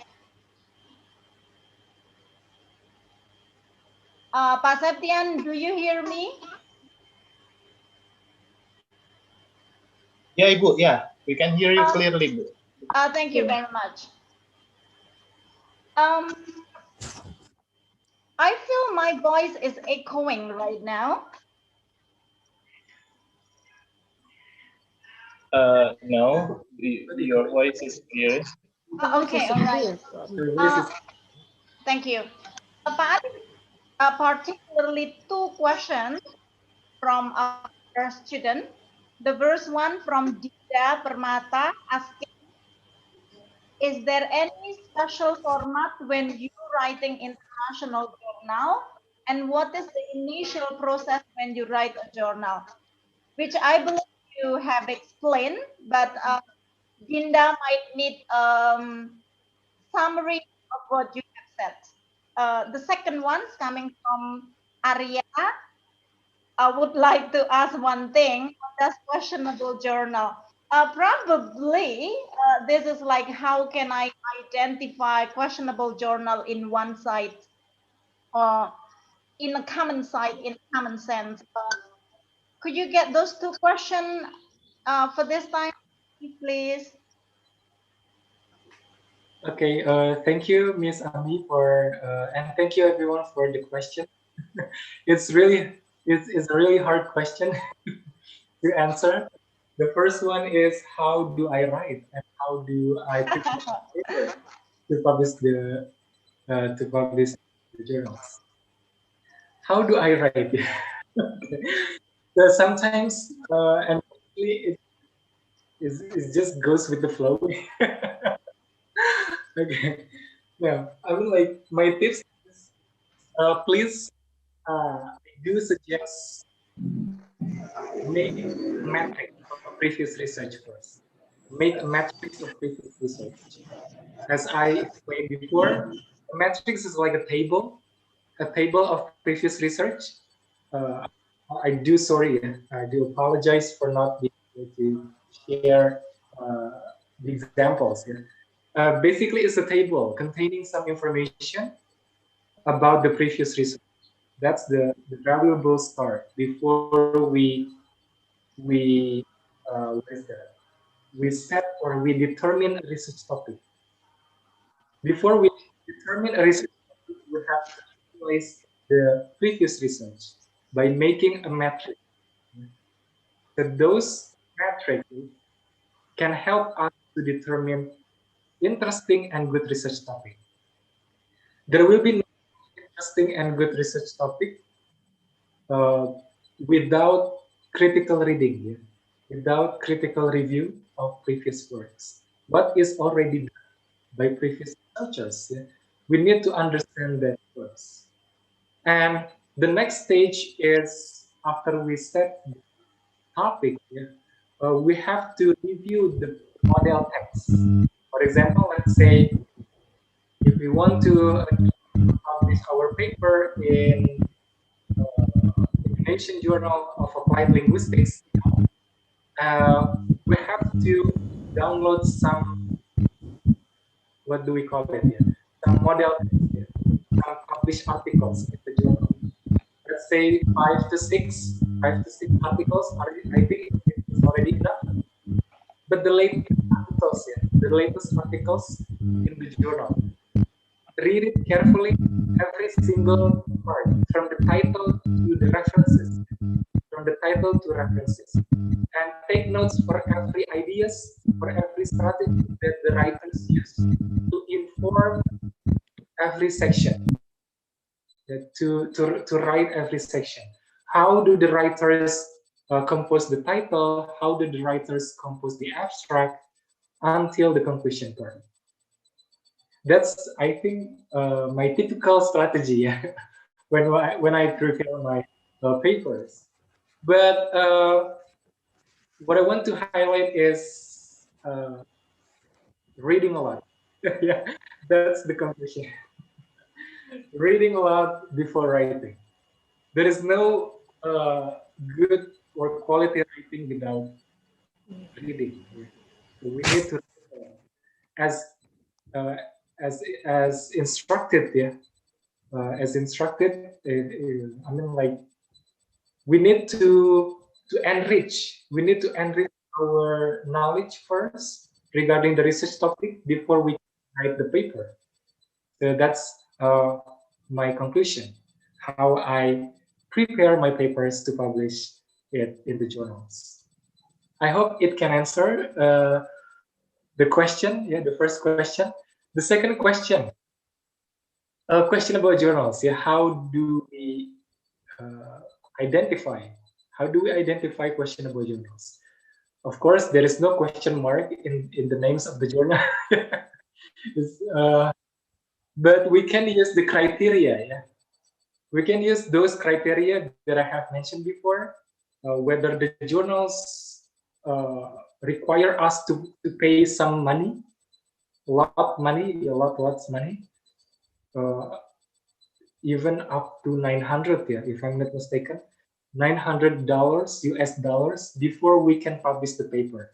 So yeah, we couldn't imagine how much should we spend to publish a paper, and the paper will not be considered by any academic institutions.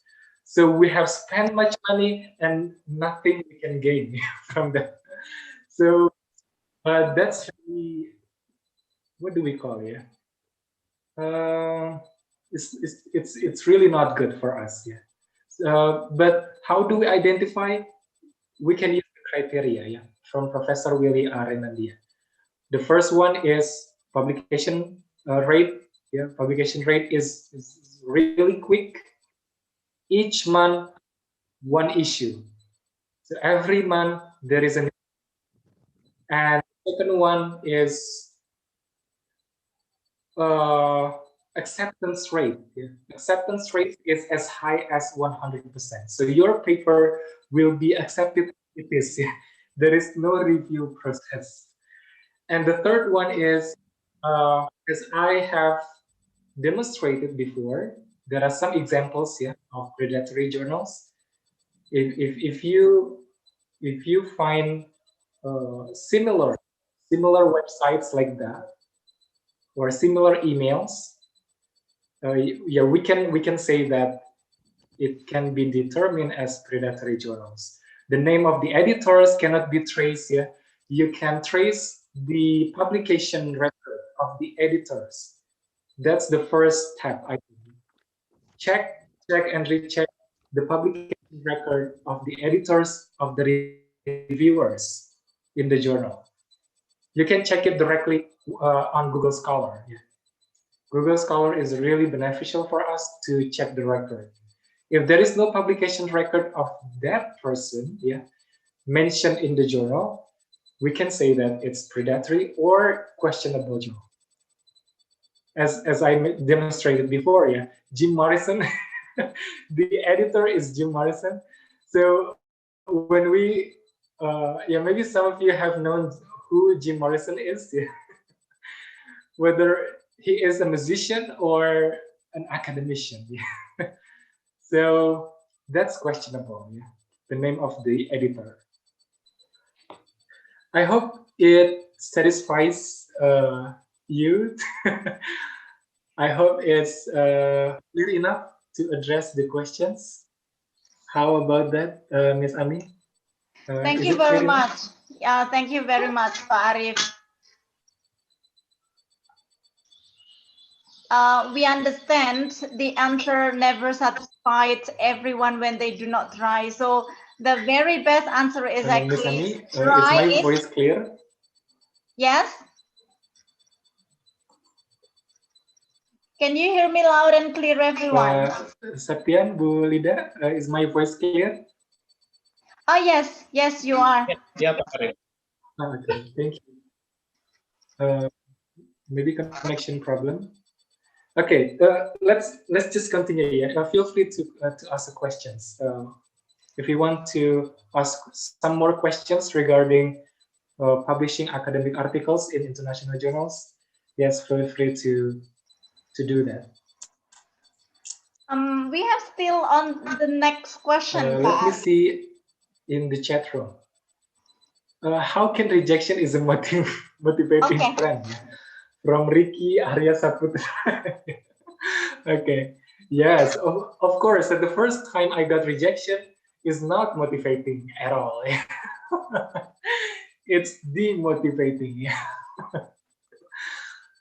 The first rejection that I got, I couldn't accept that, of course. Yeah, and it's normal. It's normal to not to accept that rejection. Yeah, because we don't want rejection, of course, right? No one wants rejection in publishing academic articles in the journals, but we can learn from that. Yeah. We can learn from the comments of the editors. I can guarantee that most international journals provide valuable comments. They do not only reject the papers, but also provide some comments. So we can use those comments as the motivating friend. Yeah. That's why I use the term a motivating friend, because there are some suggestions. There are always suggestions, not only rejection, but also suggestions to improve our papers. But if the journals do not provide any suggestions, that's demotivating. Yeah, only rejection notes, but there is no suggestion. Okay, it's quite hard to accept, of course. But if there is suggestion what to improve in the paper, it can be motivating. It is motivating, yeah? So that we can improve our paper and publish the paper, the revised paper, in another journal. Yeah, I mean, let me add some points regarding this one. I believe that there is no paper that could not be published. There is no unpublishable paper. Yeah, there is no unpublishable paper. Every paper has its own partner. Yeah, I can say partner. Yeah. Jadi sorry, yeah, this Indonesian. So there is always a journal that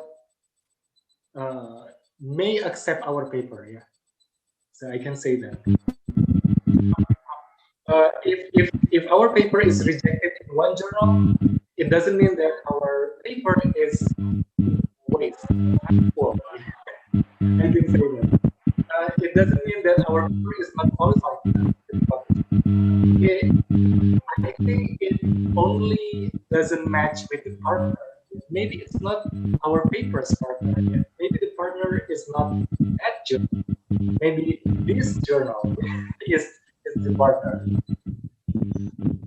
So again and again, identify the journal, so that when we select the journal, the target journal, it is the journal that is suitable for our paper. Yeah? To minimize the rejection rate. So the aim is to minimize the rejection.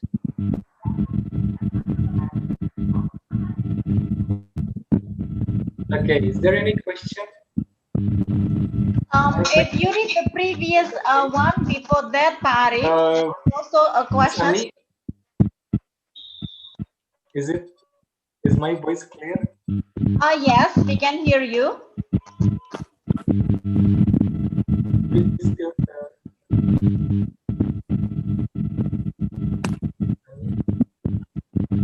A question. Yes, Pak Arif, are you there with us? Yes, we can hear you.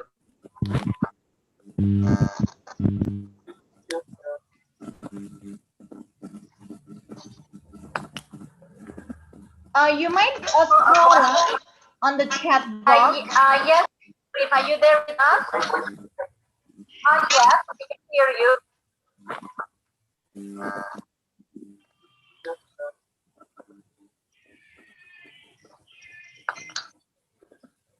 You might scroll on the chat box. Yes, are you there with us? Yes, we can hear you.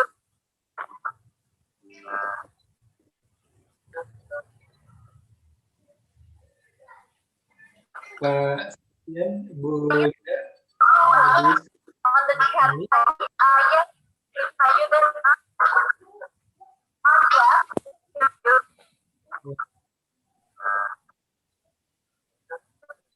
The voice is equal.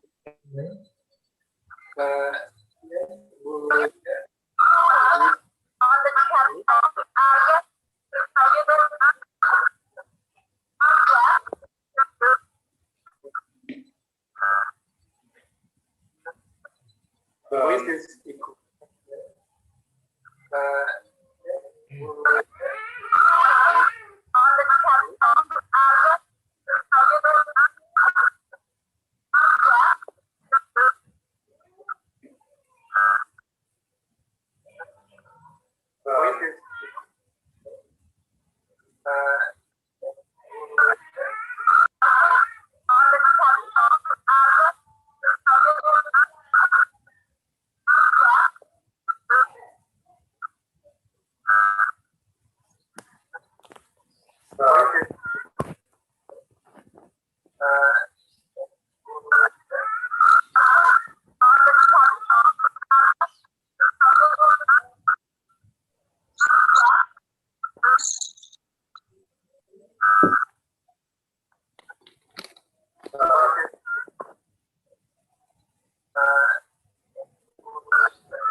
Well, all participants, you are kindly requested to mute yourself first, yeah, because we are having problem here. I'm still trying contact Pak Ari. Perhaps he's in trouble with the signal. Well, all participants, you are kindly requested to mute yourself first, yeah, because we are having problem here. I'm still trying contact Pak Ari. Perhaps he's in trouble with the signal. Well, all participants, you are kindly requested to mute yourself first, yeah, because we are having problem here. I'm still trying contact Pak Ari. Perhaps he's in trouble with the signal. Well, all participants, you are kindly I think there is a connection problem, technical problem. It's okay while waiting for the problem to be solved. Questions? What comes to your mind after general lecture? Yeah, it's okay. If you want to connection problem, technical. If you want to ask some more questions, feel free to in the chat.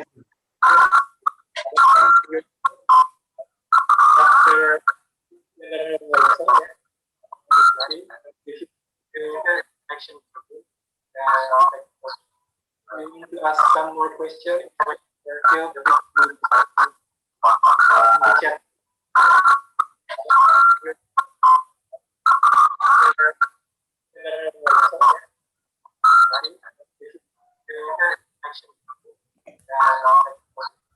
I need to ask some more questions. Feel free in the chat.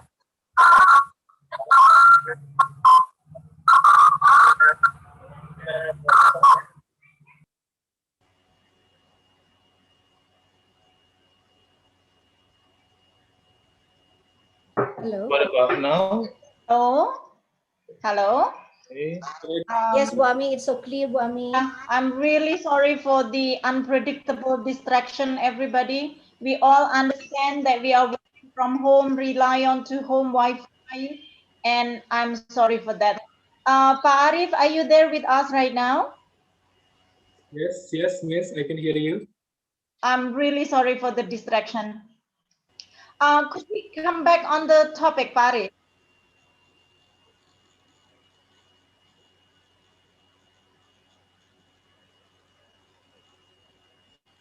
Hello?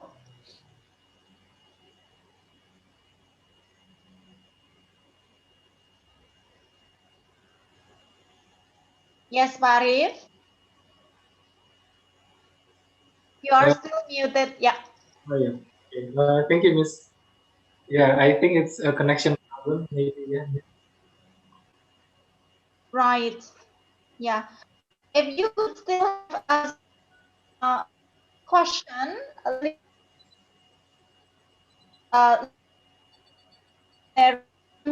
from Ardeta Nurita Maya asking about indexation of a journal, Baris.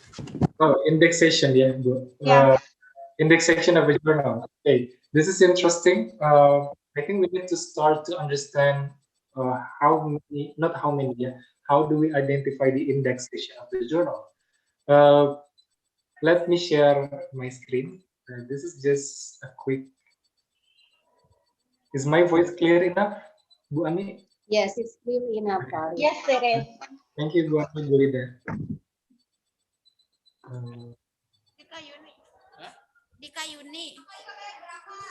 Okay, Everybody, I am reminding you again, please keep your speaker muted. Thank you. Okay. So the first website that we have to mingle with, that we have to mingle with is Sintaristek Brain. Sintaristek Brain is really good for us to start searching for the journal. If the journals, let's say, for example, you can search any journal here. For example, the keyword, for example, English. It can be English education or English language. And you can directly enter.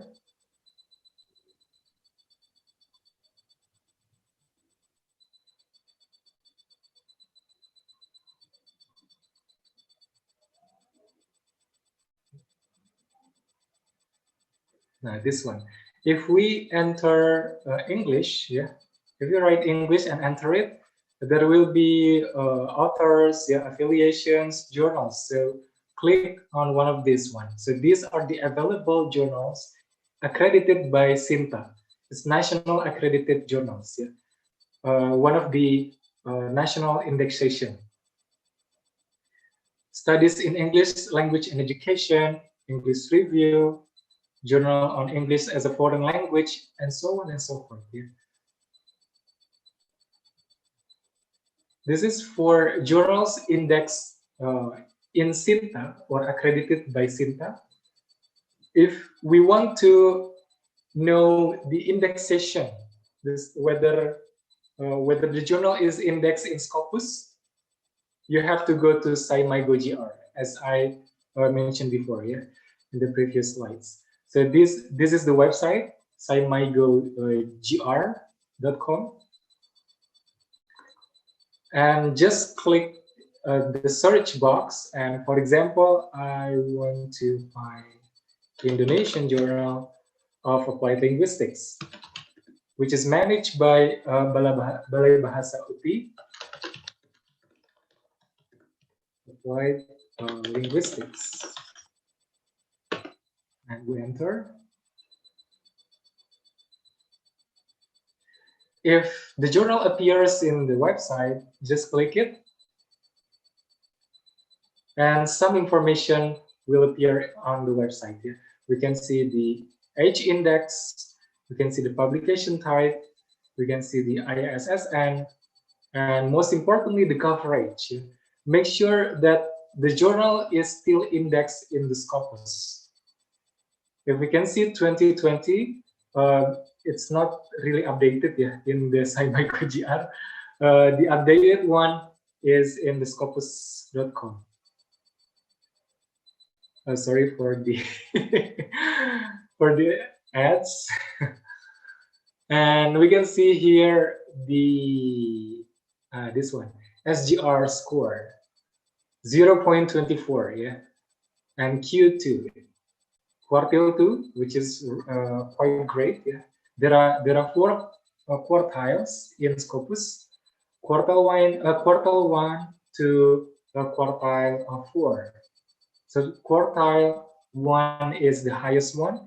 Quartile 4 is the lowest one. That's for Scopus index journals. But if we how about if we want to, for example, search for the indexation in the journal? Let's say we search it on Google. Let me stop first.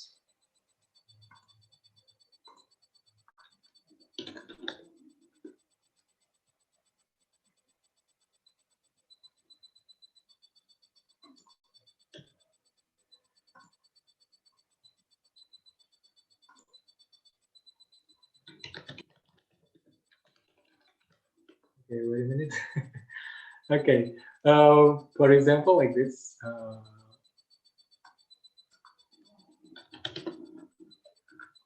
Wait.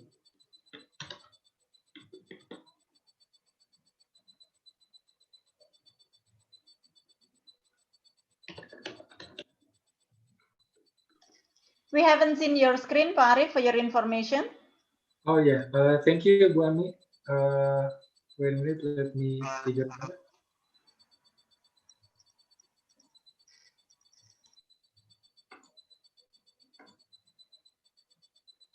This one.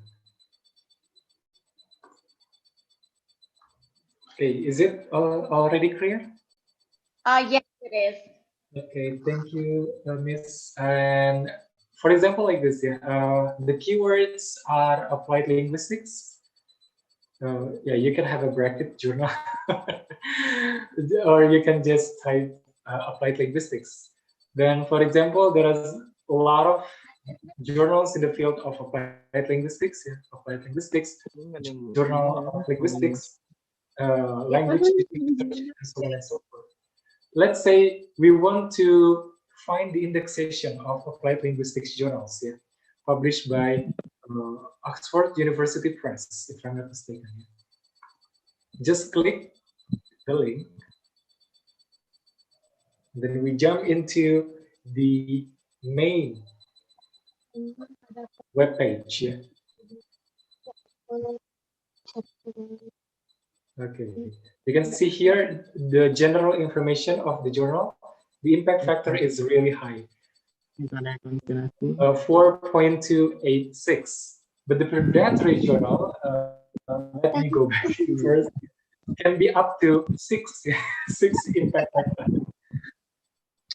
which is fake, yeah, which is fake for the predatory journal. And in linguistics, applied linguistics ranks the second out of 187. Wow, so the acceptance rate is really tight. It might be the acceptance rate for this journal, if I'm not mistaken, only 5%. 5%. So that's really tight, yeah. Okay, so we can see here applied linguistics about, yeah, this one, about applied linguistics, editorial board. If we want to see the editorial board, the editors, the reviewers, yeah, the advisory board, we can also see some corporate services or journals network and so on and so forth. Let's see the about applied linguistics.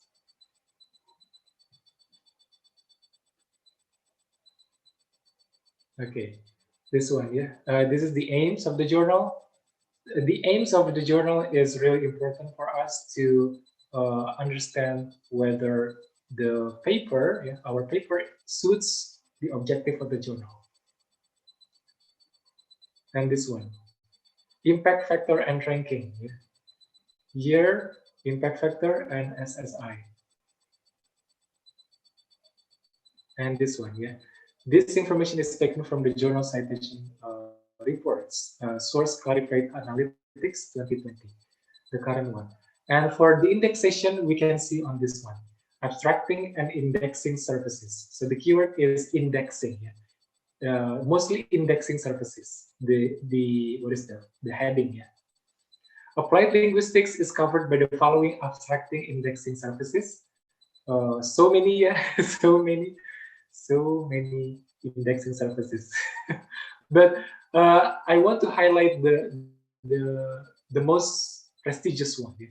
The most prestigious ones: British Education Index, yeah, British Education Index, and Linguistics and Language Behavior Abstracts. And don't forget the one and only Scopus. Scopus is getting more popular, yeah, nowadays. I think it's more popular than Google right now. Among academicians, yeah, not among among students, not really. Yeah. And another prestigious indexing service is Social Science Citation Index. It is more prestigious. Some experts mention that it is more prestigious than Scopus Index because it is managed by Web of Science, clarified analytics. Yeah. So, but I think it's more on about politics. Yeah, I think it's only about politics, the politics of academic publishing. if it is in the European countries, they might refer to Web of Science. Web of Science. If it is outside Europe, they might refer to Scopus Index. So I think it's just equal. It's only the matter of politics of publishing. Okay. What we have to the last but not least is what we have to make sure is that the journal at least is national accredited. Yeah. If the journal is national accredited, it's already good. But if you want to target our paper to be published in international journals, make sure there is Scopus. Yeah. There is Scopus Index in the journal. If there is no social sciences citation index, it doesn't matter. Yeah, the matter is Scopus Index. Yeah, that's the first indexation that needs to be ensured. I hope it's clear enough, Miss Annie. I'm really sure it is thorough from the beginning until the end, including with the practice. I suppose this is really clear. Pak Arif, I have one in the chat. Iya Bu, halo Bu. Halo. Sorry. Halo Bu. Consider this is unique question. Iya From Miftahul belum saya Huda. ganti. Can someone mute, please? Saya lagi balesin chat di ID ini dari tanggal 3 belum dibales. Can someone mute, please? Tanggal 3 harusnya masih Monica. Having a call, let's listen to it. Kurang tahu deh saya. Mute, please. Is it Gita or who Yoga? I think it's Yoga. All right. Coming back. Miftahul Huda asking, Assalamualaikum, Mr. Arif. How to get attention to the novelty in a research paper in the meantime? Reviewer and reader could not be able to see the novelty, but the researcher could. Wow, this is a very unique question, Pak Arif. So means the writer really believed that I get the novelty, while the reviewer and the reader failed to see that. Very unique question. Please. Yes, it's a very thank you, Bu Ami, for the question. And what's the name? Sorry. Miftahul Huda. Miftahul Huda. Okay. Thank you, Miftahul Huda, for the question. And first of all, Waalaikumsalam warahmatullahi wabarakatuh. And second one is, I don't know what to say. Yeah, I mean, like, novelty. Yeah, novelty is the strangest thing in writing a paper. Yeah. Strangest thing means that maybe we are already sure what we have given in the paper is novel. Yeah, but in the eyes of the reviewers or the editors, it's not. It's not novel. Yeah. So basically, what I usually did, I mean, like previous works, yeah, my previous works, I used to read how the writers in the previous work inform the novelty. Yeah, I mean, like we can adopt the strategy of previous writers in stating the novelty, how the novelty is stated in the paper. Is our strategy already, I mean, like already clear, already adequate, yeah, to be able to state the novelty? Or, for example, is the novelty already addressed? I mean, yeah, novelty should be something which is not addressed before. That's the novelty. Yeah. Is it really a novelty? We have to make sure first, is it really a novelty? How can we make sure that it is the novelty? By reading a lot, again and again. Yeah. Again and again, we have to read a lot previous papers. Do not only read papers published in national or local journals, but international journals. If you want to target our papers to be published in international journals, we have to be part of the international discourse community. We have to understand what is being demanded, yeah, what is being expected by the international community. Maybe it's not because we do not state the novelty. Maybe it's not the novelty. maybe because it's not the strategy that we use. Maybe it's the novelty is not novelty from the eyes of reviewers. Yeah, so by reading a lot of relevant papers. Okay, I usually read. I think my voice is echoing. I can hear you, Pak. Thank you.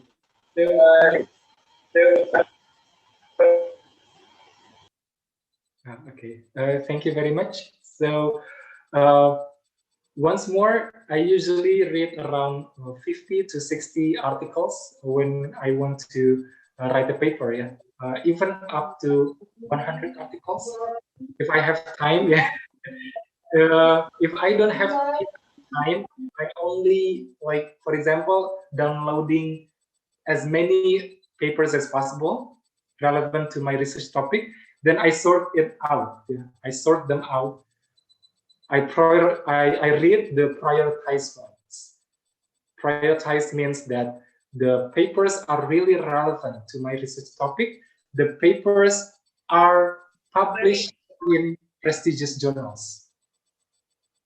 I mean, like, I don't want to underestimate papers published in not prestigious journals, yeah, but we have to be aware of that demand. Yeah, that's the demand. Yeah, when we want to publish a paper in international journals, they demand more than we expected. Yeah, so we need to get ourselves accustomed with this culture, with this kind of culture that read papers from prestigious journals is really a valuable start before we want to state our novelty in the paper. The more we read the papers, the more we understand that the novelty is not the novelty. Yeah, I can say that. I experienced that as well. I ever wrote a paper. I think it's already the novelty. But when I read more papers regarding the research topic, it's not the novelty. Okay. I realized that it's not the novelty anymore. Maybe it becomes the novelty from our point of view, but it is not from international community. Yeah? Maybe other people have known that. Yeah? Maybe other people have addressed what we want to address. So that's what we have to bear in mind. I think it's clear enough, Bu Ami. And yeah, it's really challenging, of course, but it's motivating. It's really a heartbreaking statement saying that the novelty is not a novelty, but this one is true. Correct. So, wow, 60, 100, wonderful. Which means we really need to be choosy from the very beginning ever since finding read. Thank you very much, Arif. You're welcome. I now would like to invite the lecturers, 1 or 2, to ask a question directly. Ibu Bapak lecturer, please. You may raise your hand or you may directly unmute only for the lecture, please. I could see Ibu Ana Sitepu screen in here. Would you like to ask question? Anyone? Ibu Maya raised his hand, I think.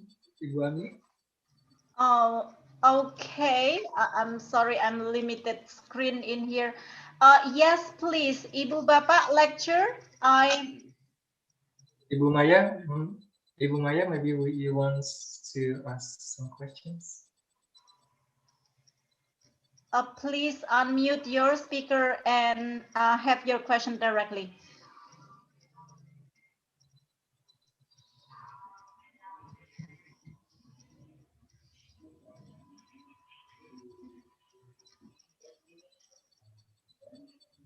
Yes, please.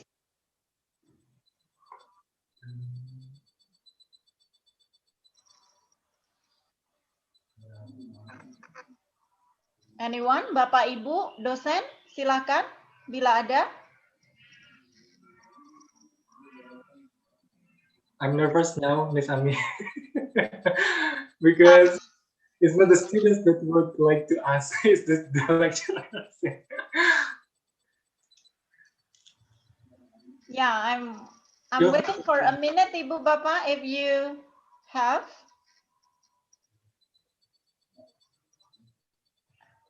Okay. It seems to me your explanation is really clear, thorough from the beginning until the end, Pak Arif. So we have very clear information about how. Okay. What I really learned the most is actually how we be able to scrutinize. Yeah, scrutinize from the beginning until the end and repeated reading, wonderful with reflection. Yes, I agree with you. I do agree with you. So I thank you very much for all your input, and hopefully it can be more fruitful on us, especially on the English department students.